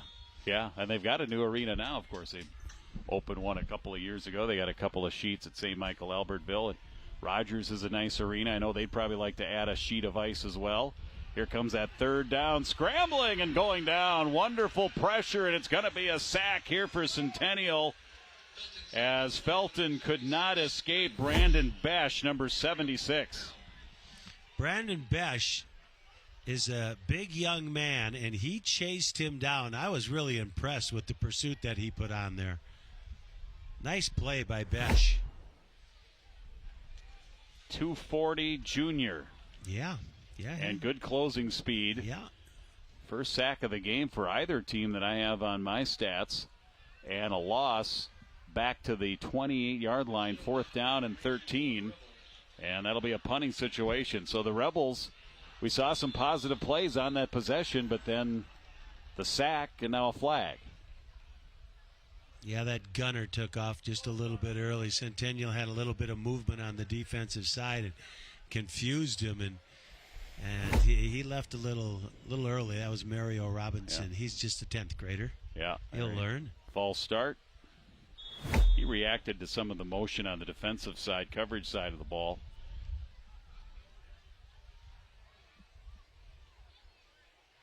Fitzgerald, punter and kicker. This one's going to be short. Centennial will let it bounce. Champlin Park will cover it up. Be at the Centennial 46-yard line. Centennial overall tonight, generally they've been blessed with good field position, and a lot of that has been started by their defense and their ability. They haven't given Champlin Park a whole lot in the game tonight. They lead at 17-3 as we have under 6 minutes left to go in the 3rd quarter. You know, both defenses are doing a nice job tonight. These offenses, they can really grind it out, and both defenses are really making them work for it. Well, at 17-3, it's almost must-stop time here for Champlin Park. Belinsky Strauss starting at his own 46-yard line. 1st down and 10 in between the hash marks. Wingback goes in motion, gives it to Eka. Eka trying to get to the corner. And a flag comes down in the backfield. 2 flags. Maybe got one. Let's see what they saw there. And a lot of times that's holding when you're trying to turn the corner, but instead it's going to be a personal foul. Horse collar. There's the horse collar. Yeah. Again, there have been a couple here tonight that Champlin wanted to get called. And that one there, yeah, clearly grabbed the back of the jersey and I believe the shoulder pads there. Yep, good call. And right that's there. just a no-no. So that pushes the ball inside the 40 to the 39. First down and 10 for the Centennial Cougars. Getting help with a penalty. Coppersmith takes that deep handoff, and then he finds a hole, and he quickly dashes through it as he finds his way to the 35 and a pickup of 4. Battle of wills right now, Jim. It's who wants it more. You know, Champlin Park, you want to stay in this game, you're going to need a stop. Centennial's wants to put them down right now. Centennial offensive line, they've been regularly winning that battle at the line of scrimmage. Cook, Kane, Britton, Biancani, Nelson, Zaresne. Second down, 7. Right up the gut. Push back. Blockers were a good 5 yards in front of the runner, but Champlin Park able to steer that ball back on the quarterback keep by Belinsky-Strauss. Third down, couple here. Once again, big play for the Champlin Park defense. Third and a couple. Eka in motion. A little bit of a collision there. Belinsky-Strauss gets stood up, and we might get another penalty here. Belinsky-Strauss went back. Let's see what this was. Was it contact to the head or a high hit? They might call a horse collar again there. See if we can get another look one. At this. I think it was a good call, Jim. We'd have to see the replay. Yeah, he came back. His head kind of right there, grabbed him right on. Now that looked like he only had the jersey on that one. Then he kind of grabbed onto the helmet. When it's the jersey and it's the neck opening of the jersey, right, is that still a hog call? You see, there was a little bit of collision there. That's Centennial running right back there. Radswill got pushed back. I don't know about that one. So another penalty here. It's helping Centennial. Champlin Park's got to just forget about that, and those penalties are something you have to try to get over. And you have to have a short memory with those things. A keeper again by Belinsky-Strauss. No gain on the play. Second down and 10. Well, there's a little pushback right now by Champlin Park. Let's see if they can force him into a field goal. Second and 10. Ball on the 16. Centennial driving. And there is Eka. Boy, we didn't call his name much in the first half, but that was a really nice carry there down that right side. And using that right hash mark, we've seen a couple of runs right down that seam. Boy, there was a hole right there, and he's quick. He hit that hole quick.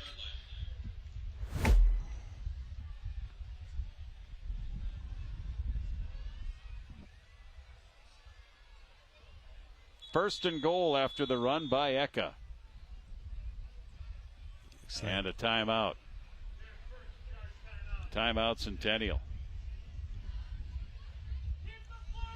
Yeah, I don't know if everybody was on the same page right there. Coach Mike Diggins call out timeout. I mean, it's a good timeout to call with a little under 3 to go here in the third quarter. We're under 3 left to go in the third quarter. Champlin Park has had 1 possession, and this is the second possession for Centennial in the second half. This is Centennial football is what this is. Absolutely. Oh, it's. I remember doing a couple Anoka games last year. A little different brand of football, at least offensively. Yes. They're throwing the ball. Well, they had a kid who could throw the ball, and some receivers, so I really liked it, but totally different than Centennial football. And, of course, they rode that all the way to the semifinals before falling to eventual state runner-up Minnetonka, who lost to Maple Grove, and the Crimson, who, of course, have moved out of the Metro North and are now in the Metro West, as is St. Michael Albertville. And Centennial rode this to a state championship a couple of years ago. And Coon Rapids left this sub-district. They're now in the Metro Maroon. And a keeper here by Belinsky-Strauss. Centennial in really no hurry here with their nice 17-3 lead under 3 minutes left to go in the third quarter. Ball in between the 1 yard line and the goal line. It's about the 1/3 goal line here for Belinsky Strauss, trying to punch another one in.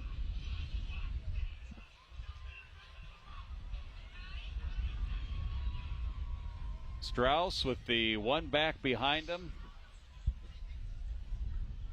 Second down and goal, touchdown. Yes. Belinsky Strauss keeps it, calls his own number, and Centennial back into the end zone, 23-3. Yeah, Centennial had the bigs in there. Young quarterback just shot over the top of him. Here's another look at it. Took a step back, saw where the best path to the goal line was, jumped on in, and Centennial scores again. Second touchdown run of the night for Belinsky Strauss. Now 5 rushing touchdowns here in the early going of this season. Here's Justin Driver. Chip shot for him on the extra point. Punches it through. He is perfect here this season and perfect tonight. And it's 24-3 in favor of Centennial. Yeah, Centennial came out and did what they needed to do. Fumbled on that first possession. Champlin couldn't capitalize on it. Got the ball back and just drove it down the field and into the end zone and find themselves with a really commanding lead right now in 24-3. Tough test here for Champlin. As a coach, you just want to make sure that your kids keep playing hard.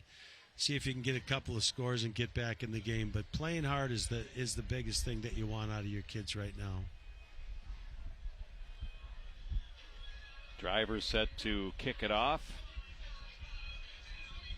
There you see Musa Dukley, the sophomore wide receiver, return specialist, wearing number 4 here tonight for Champlin Park. They would love to get a great return or something on special teams. They just, when they've taken these kickoffs, especially from this side, Driver just keeps booming it out of the end zone.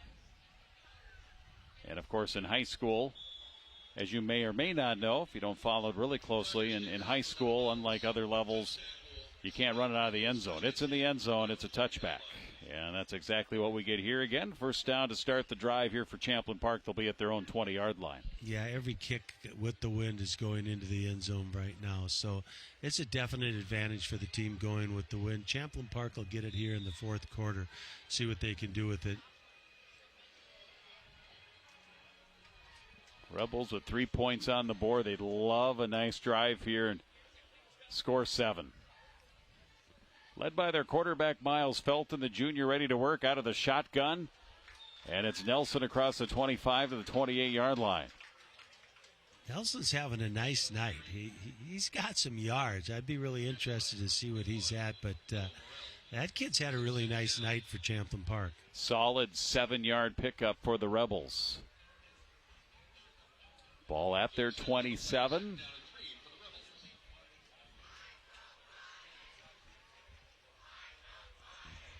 Felton runs behind his back left side. He'll get stood up, pushed back. Picked up 2, 3rd and 1. Centennial's Finn Undersander, who hasn't punted yet. Centennial has not punted.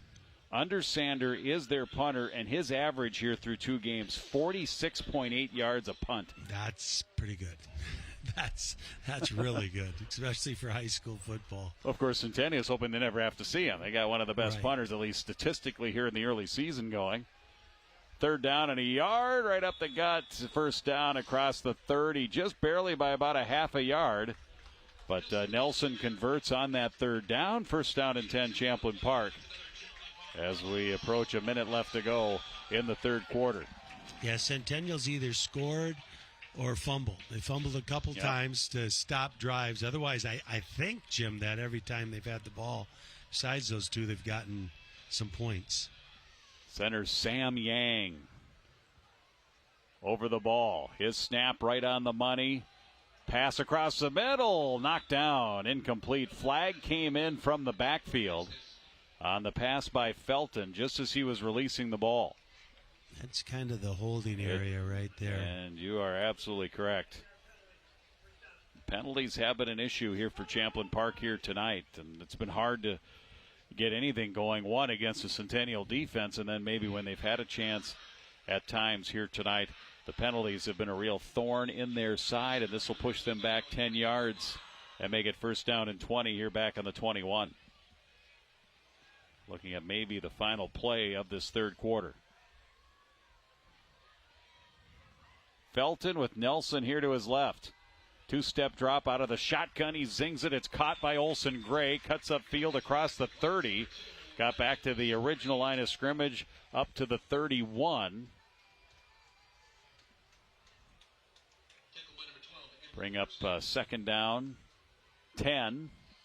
Nice pass right there. He had a little bit of zip on it. Good pattern run by the receiver. And that will be the final play of the third quarter. We will move to the fourth quarter, and Champlin Park will have the ball, but they're down by 3 touchdowns. Going to the fourth, Centennial 24, Champlin Park 3. Week 3 high school football here on QCTV Sports.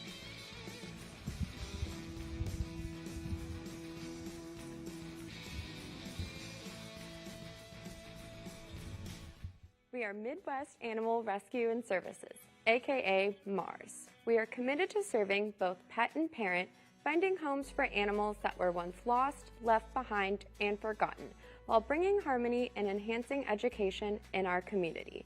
We started in 2006 and have a 98% adoption success rate. With the help of our community and people like you, MARS has saved over 21,000 animals. All of our animals live in foster homes as family members. Once they get adopted and go home, they stay home. We have a nonprofit veterinary clinic and dog obedience training services. We are actively supporting both ends of the leash, both people and pets, breaking down barriers and building community. Visit our website, www.midwestanimalrescue.org, to learn more and join our MARS community today. Champlin Park ready to start the fourth quarter. First down and 10 from the 31-yard line. 12 minutes on the board. Here's Felton ready to throw, scrambling, looking for somebody, and we'll just throw it out of bounds. Into the Centennial sideline. Second down up and coming. Second and 10. A good decision there by Felton. Nice job by his offensive line. Gave him some really good protection. It's just that none of those receivers could get open. And I've been really impressed with that Centennial secondary. They got some really quick guys back there, some guys that aren't afraid to lay a little lumber into you. But they had a nice secondary. 31-yard line. Second down and 10. Just got a score update. Rogers fell to Osseo here tonight. Final score in. And that's the next opponent for Champlin Park at Rogers. And a sack. Actually, Nelson in the backfield, tackle for loss technically. Little forward progress, but still a loss, 2-yard loss back to the 28-yard line on the run by Preston Nelson. Yeah, Centennial sniffed that one out pretty well. They got burned on that a couple times earlier, but fool me twice, but not 3 times. That little counter play that Champlin Park has had a little bit of success tonight. Rebels bring the punt unit out, dropping back Trace Fitzgerald. Both of these teams have players with Trace Fitzgerald for Champlin Park, Justin Driver for Centennial. They handle both the punting and the kicking, which isn't always the case. This one's going to be whistled down. Delay a game. The back judge saw that one all the way, looking at the play clock, and that'll move it back 5 yards. Well, Champlin Park had a player coming out a little bit late. Wasn't quite sure whether he was supposed to be out there or not, so ran out of time.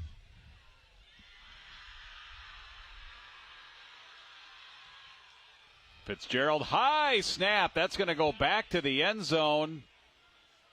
Oh, he's going to try to run it out. Somebody lost their helmet, and he's going to be tackled at the 1-yard line. You know, he did a really nice job getting flag down, too, back at the 9.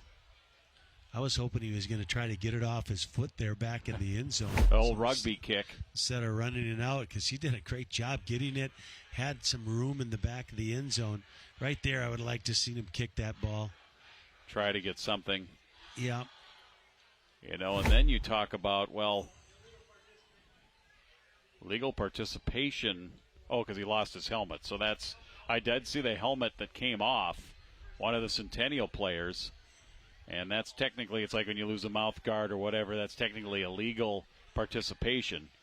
And that's against Centennial. It'll be Centennial ball. Sure, they pointed against Centennial, but they didn't mark off any penalty yardage. Whose helmet was it? Was it a Champlin Park helmet then? Would have been half, did he say half the distance to the goal? Let's see. Yeah, right there. Champlin Park defenseman, I think that, or defender. Lineman, I think that's Sam Yang, the center. He kept playing. Yeah, I mean, I can still remember one time. This is old school Vikings. Keith Millard had his helmet. He's still rushing the quarterback without the helmet. Might have been against the Bears. But from the 1.5-yard line, Champlin Park in the end zone, touchdown. And now things are getting rough. A little bit of the rough stuff. And a Champlin Park player wrestling his own guy out of the scrum, so some frustrations here. But it's a 2-yard plunge from Eka. Yeah, you don't want to see this get out of control or that kind of stuff going on right now. And next thing you know, you're not playing the next game, and you don't need that. And I see Coach Diggins is out there on the field. Actually, it's a quarterback. Polinsky Strauss, keeper. And then I just think there was some extracurricular stuff after he had crossed the goal line there. And some frustrations on the Rebel side. And Centennial standing up for their guy and back and forth. Who knows what was also said in there as well. That can certainly make fuses short. Third quarter recap. Just one score in that third quarter. Champlin Park did have the ball. Nelson running there. He's been the main running back used tonight here by the Rebels. There's that big sack delivered by Centennial's Besh, who said good closing speed. Polinsky Strauss. We got personal fouls here offsetting. Both teams are going to get personal fouls on the extracurricular activity after the touchdown. Well, I just appreciated the music. It was Sly and the Family Stone.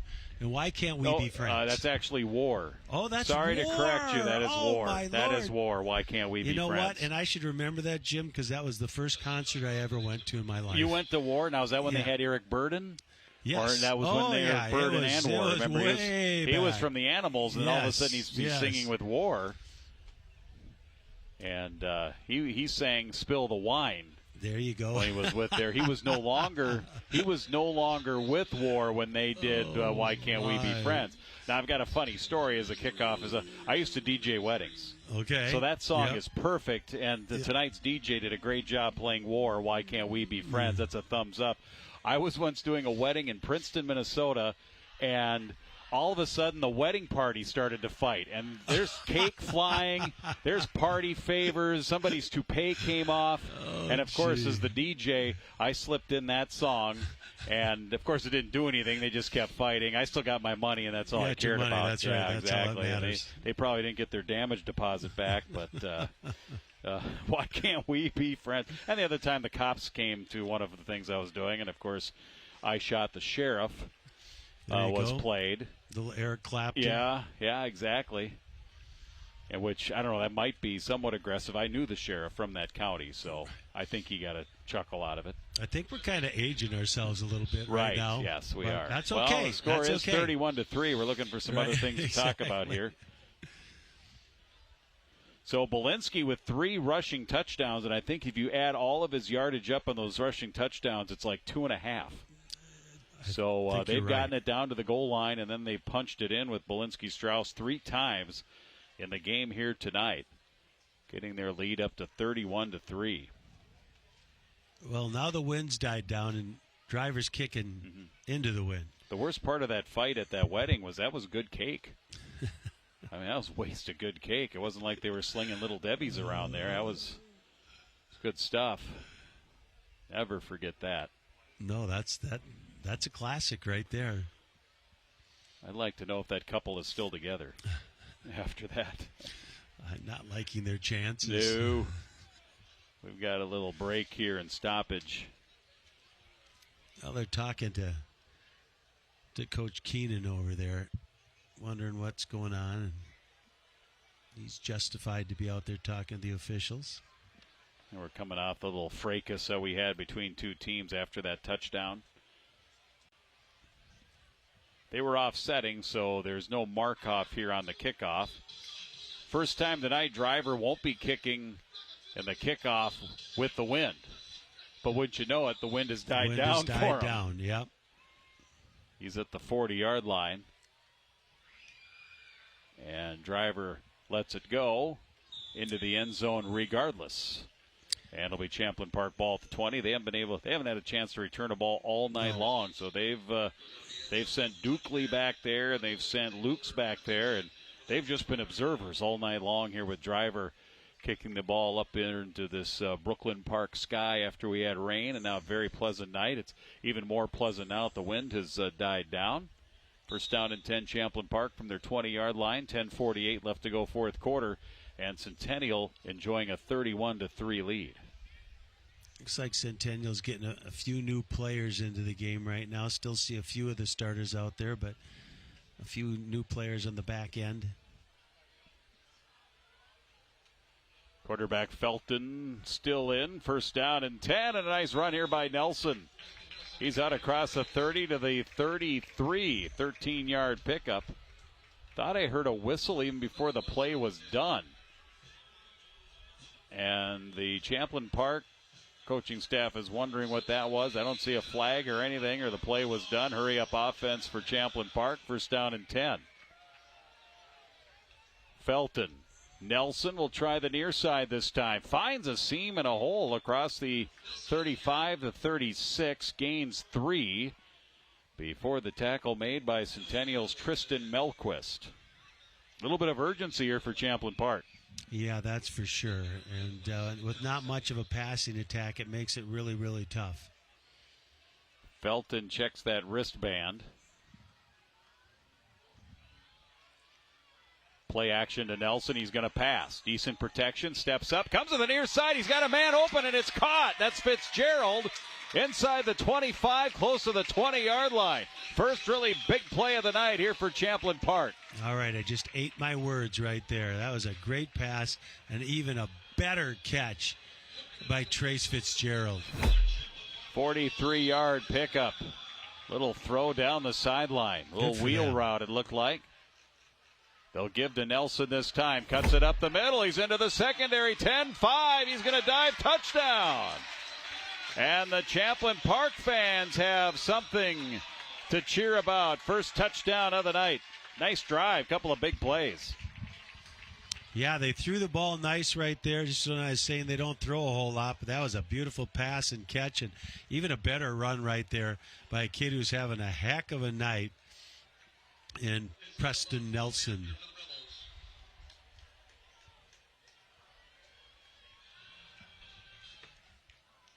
Looks like they're going to go for just one here. 25-yard run by Nelson. Fitzgerald is the kicker. And his extra point kick is through. Well, good for Champlin Park. Got that offense going here. Now you're looking to get a stop and see if you can get yourself another touchdown. Yeah.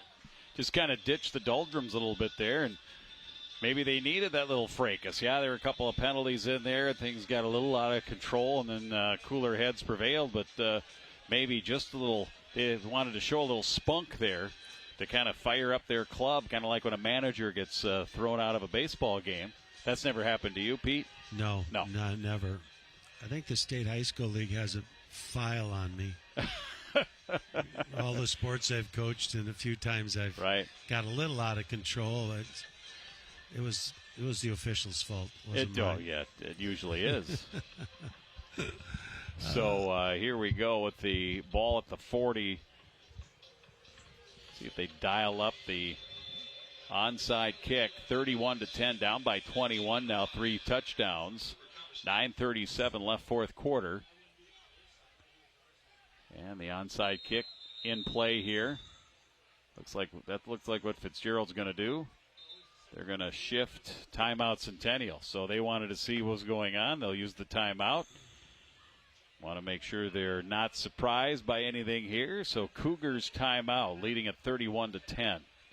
You know, that's Mike Diggins. He just is not going to let anything get away. He saw that the onside kick was coming, and he wants to make sure that they have that covered right, even though they're winning the game 31-10. But it's the little things that he does and Centennial does that puts them over the top. And I'll tell you what, Jim, they got a really nice team this year. They're going to be tough to deal with. There you see the Centennial fans, high-vis vests. You can see them in the dark. I tell you, if the lights went out, you'd be able to just work off the glow of those vests and those shirts over there on the Centennial sideline. Well, I think they had those phone lights out there for a while, too. That would work. Yeah. So Cougars call the timeout, want to prepare, get the good hands team in there for the onside kick. Yeah, Champlin Park can convert on this and get the ball. They can continue the success they had on the last possession. Get a score on the board, could make it interesting. There's a Fitzgerald. That was a pretty good kick. Oh, and they took the risk of playing it before it went 10 yards. And who got it? That was a great kick by Fitzgerald where you kick the top of the ball and then it takes the bounce. And for Centennial, Andrew Person came up, and a lot of coaches coach that. If you have a chance to step inside the 10 yards, grab it and hold on to it, but they didn't. And Champlin Park celebrating it's going to be their ball or not. Well, looks like the Rebels, Eric Lukes, he has it right now. He came out of the pile with it, and it looks like it's going to be Centennial ball. Champlin Park, they are protesting. We're looking at it here. Look at the replay. You see it right there. Still can't tell who comes up with the ball out of that scrum. That's hard to tell right Quick there. Zoom in. From our angle, somebody from Centennial right there, yeah. number 10, looked like he got his arms around it. Kukkonen. Whether or not he maintained possession of that ball, who knows? But regardless, Cougars able to avoid, I want to call it disaster because they have a 21-point lead, but certainly helps them that they get the ball. Cooper Coppersmith there takes the handoff, and he is stopped, nowhere to go in the backfield.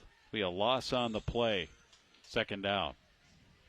Well, there's no quitting this Champlin Park teams. You really got to like that if you're Coach Keenan.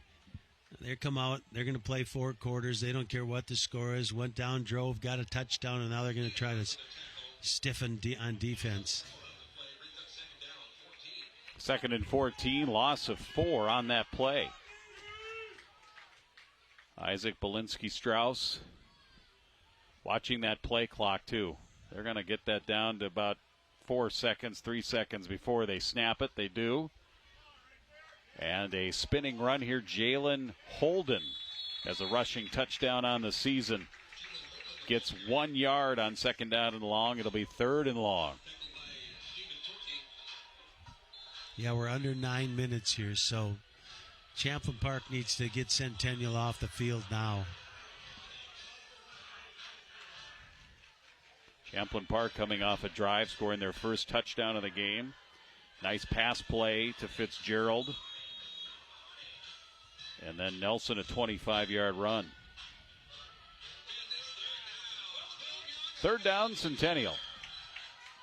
If they can convert a first down here even, it'll make it really tough on Champlin Park if they have any thoughts of pulling off a 4th quarter miracle. 3rd and 12. They're running that clock. Yeah, good poise shown by Isaac Belinsky-Strauss.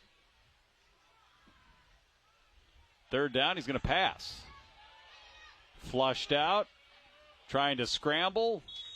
Got back to the original line of scrimmage, maybe picked up 2 before being forced out of bounds. Well, nice job by Champlin Park. They got the stop that they wanted. Saying Kamara was the one there with the tackle, pushed him out of bounds. They got the stop. And here comes that Centennial punter, Justin Driver. Actually, he's not the punter, Finn Undersander. I think I misspoke when I said that both kickers do both the kicking and the punting. As we had already mentioned earlier in the broadcast, Undersander averages 46.8 per punt. And now a whistle and a timeout.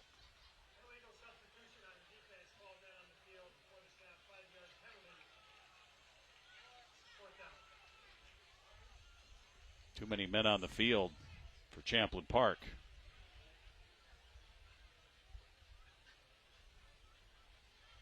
Yeah, I don't That's think happened a couple of times here. Yeah, I was going to say that. We haven't had many special clean teams. ones. Yep.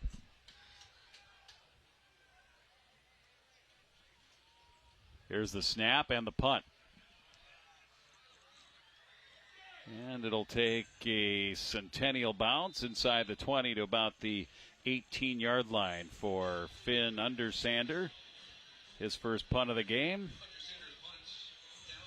And Champlin Park will have the ball, but they got a long ways to go. They'll have 82 yards to go, 7:51 left in the fourth quarter. They have 3 timeouts remaining. Yes, a comeback is unlikely here, but an opportunity for Champlin Park here in a situation to run the hurry-up offense. And they can almost play it like it's a closer game, right? I mean, work on something here with their young team. Coach Keenan has mentioned how young they are. Opportunity, a game situation to work on that no-huddle offense. Yeah, they've had a couple opportunities. They got an opportunity to do an onside kick, and Centennial had an opportunity to defend against it. He's going for it. Felton to throw. Another one caught out across the 50. And that Champlin Park passing game has come alive. Nice job by Landon Olsen-Gray, able to wrestle away from the defensive back. And that's all the way out inside Centennial territory at the 48-yard line. That's a gain of 32 plus 2, 34 yards on that pass play. Well, they're showing that they can do both now. He has a nice arm for the young quarterback. A couple of big completions here in the fourth quarter. Felton gives Nelson. Makes one man miss. It'll be stood and pulled and wrestled back. Tristan Melquist making the tackle on the Nelson carry. The 44-yard line. Gain of 4. 2nd and 6. Well, I was saying I thought Centennial had a few subs in. Their starters are all back in there now.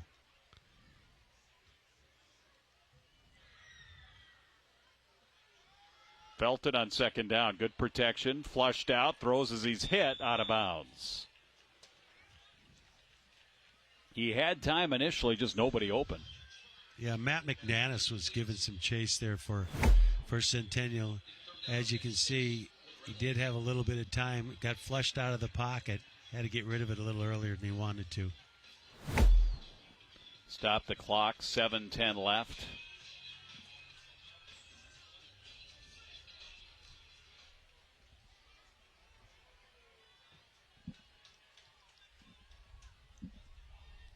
Third and 6 play here in the fourth quarter. Setting up the screen, and it's going to be high. A lot of pressure, as you expect, on the screen play, but just could not get the ball to Preston Nelson, setting up the screen on the right side of the formation.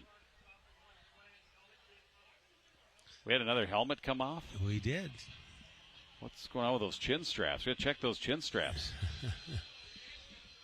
I got some duct tape in my bag if they need it. Well, I thought you used it to tape down our monitor. Well, here. I did use some of that, but Okay. didn't take all of that. I don't know how those helmets are coming up. Somebody's getting the hands up high or something. Yeah, that's what I would think. Yeah. We haven't seen any of those calls. No. 4th and 6 here for Champlin Park. Scrambling. Felton trying to get the first down. He won't get it. He'll get to the 40, and that'll turn the ball over on downs. Centennial will take over at the 40 with 6:58 left to go and a 31-10 lead. That was McManus giving chase again for Centennial. And that's a couple plays in a row where he's been getting after the quarterback. As you can see right here, here he comes. A good defensive stop by Centennial. Melquist ended up with the tackle.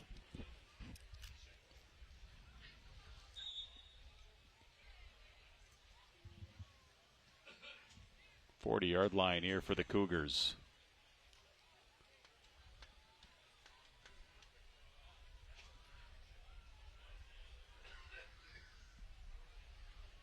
Bolinski Strauss in there at quarterback. Hand off to the running back. Carter Radswill, rushing touchdown, and a nice run. Late flag. He's inside the 40. So the 37 of Champlin Park. And there's a few flags. There's a Champlin Park lineman down back at the 38-yard line. We'll have to sort all this out here. We're going to call that on the offense. We'll try to block pick in that the up back for on you. the run, so this one's coming back. There you see the injured lineman getting up, Ashton Tucker. Big offensive tackle, 280, 6'2".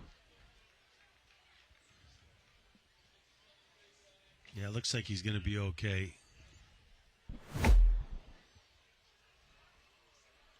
Where's that block in the back? I think it was further back in the play because the flag ended up being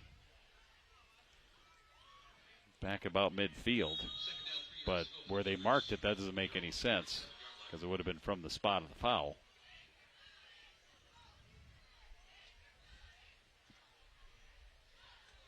There were two flags down, but only the one penalty. 47. One flag was down here on the Centennial side of the 50, and then another one must have been down and was down later in the play. As they give it to Melquist here. Nonetheless, Eka. second down. Nonetheless, indeed. Eka on that carry. 30 yard from the 49-yard line, approaching 6 minutes left to go. Friday night football, third week of the season, and Centennial is going to go to 3-0 with Andover on the horizon, coming to Centennial High School a week from tonight.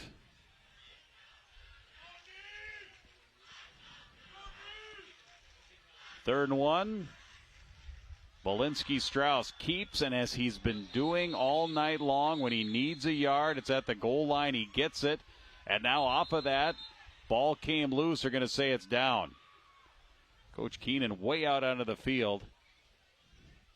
He has had some discussions with the officials tonight. Yeah, it looks like there's some. Looks like it was enough for a first down. Yes, so first down, Centennial. Ball definitely came loose in there, but whistled down. Play was dead. And the Cougars have it at the 49-yard line at Champlin Park. They'll wind the clock here, spot the ball. Coppersmith, sweep, ball in that left hand, stops at the sideline. He's going to try and sweep all the way back across, and he's going nowhere. He'll get slammed to the turf by Leonhardt. Big, strong tackle there by Leonhardt, and Coppersmith tried that whole run one way all the way across. He was thinking about coming all the way across to the near side sideline. That's like... Boy, that was about a 40-yard run right there, yeah, for a 10-yard loss. Now, in the NFL, they probably would have called a slamming him to the turf. Right. But that was a nice play by Leonhardt.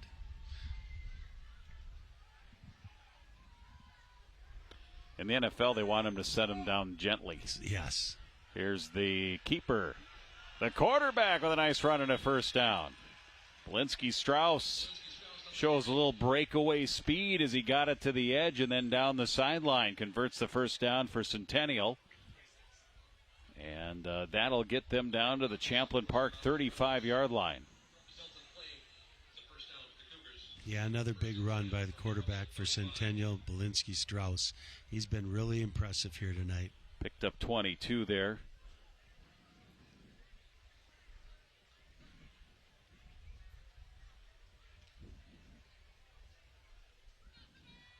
Well, the Cougars last year, and they came off the state championship, they went 4-5. They were 4-4 after the regular season. They put it on the ground here in the carry by Radswell, junior running back.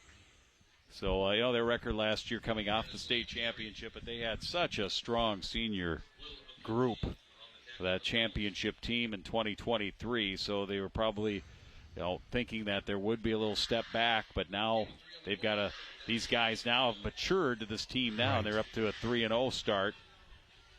And the team that definitely is going to be reckoned with, ranked 7th in the state in 6A, Champlin Park came in at number 10.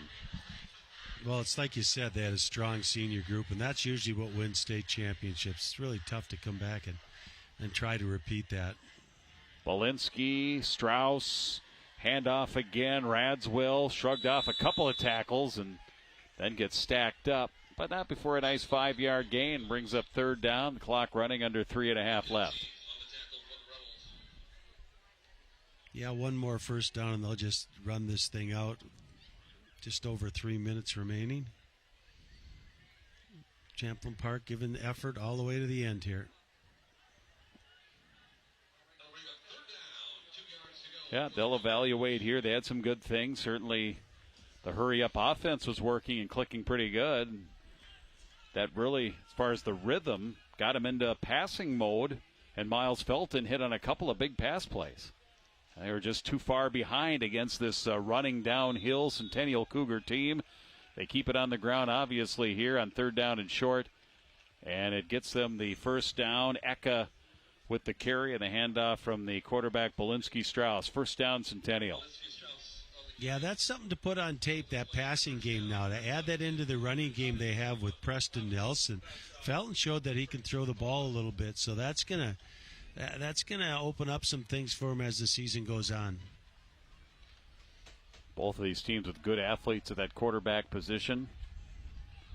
And Belinsky Strauss has just been really good running this running offense with a double wing.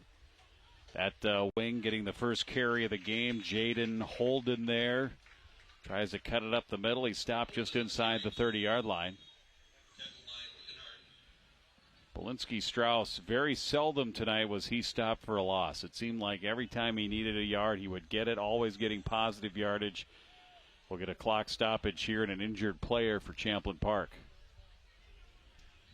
Looks like 19's down for Quia. Urias Quia, Jr. Hopefully he's going to be okay. The training staff getting out there to check him out. And you see the Blaze Orange. That's the Max Ackerson fundraiser, the foundation Play for Max, which was started, what was that? Was that last year's hockey season? These hockey season, every sports season now starting to run. We did the game. We did the game, yep. Yeah, that was the Andover Champlin Park game after Max had passed away. Yeah. And they're going to have that. Foundation's been excellent, and they're going to continue that because he was young. Well, he wasn't even on the varsity yet for hockey. He was maybe a freshman. Yep. He was on the youth side, might be just into high school. If I recall correctly. Yep. So goaltender. Yeah. But yeah. So a lot of his classmates that in his same class are now moving up to the upper class and towards the upperclassmen here at Champlin Park. And that's the reason for that Blaze Orange here tonight at Champlin Park. And kind of holding his side there a little bit is Quia. Hope that he's okay. Yeah, he's played a good game on defense today for Champlin Park, so they're going to hope that he's okay. He did walk off under his own power, so that's a good sign. 2nd down and 8.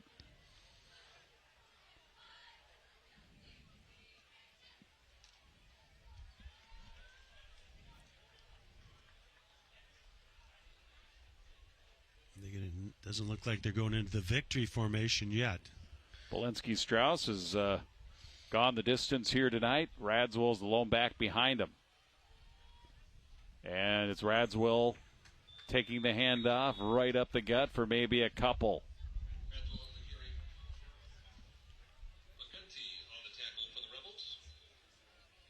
Yeah, I think Champlin Park they're going to win some games as the season goes on. They've got some talent on the offensive side, play a pretty tight defense. They did give one away on a punt, so you take that off the boards, and you did pretty well against a high-powered, grinded-out style Centennial football team. 3rd and 6.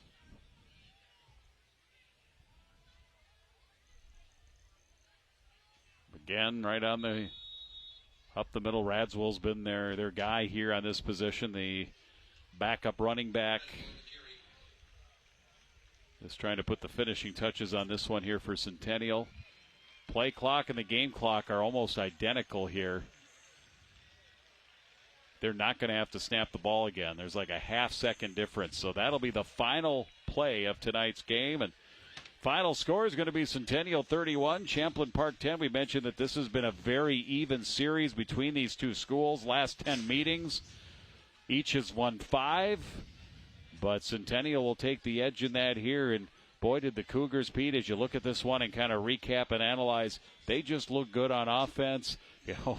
How many times did they pass the ball tonight? Well, couple. Yeah, they're going to run. I think I can count it. They're going to run, run, and they are very effective at it. Why do anything else when you're so effective at running it with the quarterback run and the running backs and the play of the big offensive line? Yeah, until someone can prove that they can stop you, just keep doing it. So congratulations to Coach Diggins and his staff, and Champlin Park and Coach Keenan. They'll bounce back. They're a good young football team. So Champlin Park falls to 2-1 on the season. They're 1-1 in the Metro North Sub-District. Centennial going to 3-0, so they stay undefeated. They're 2-0 in the Sub-District.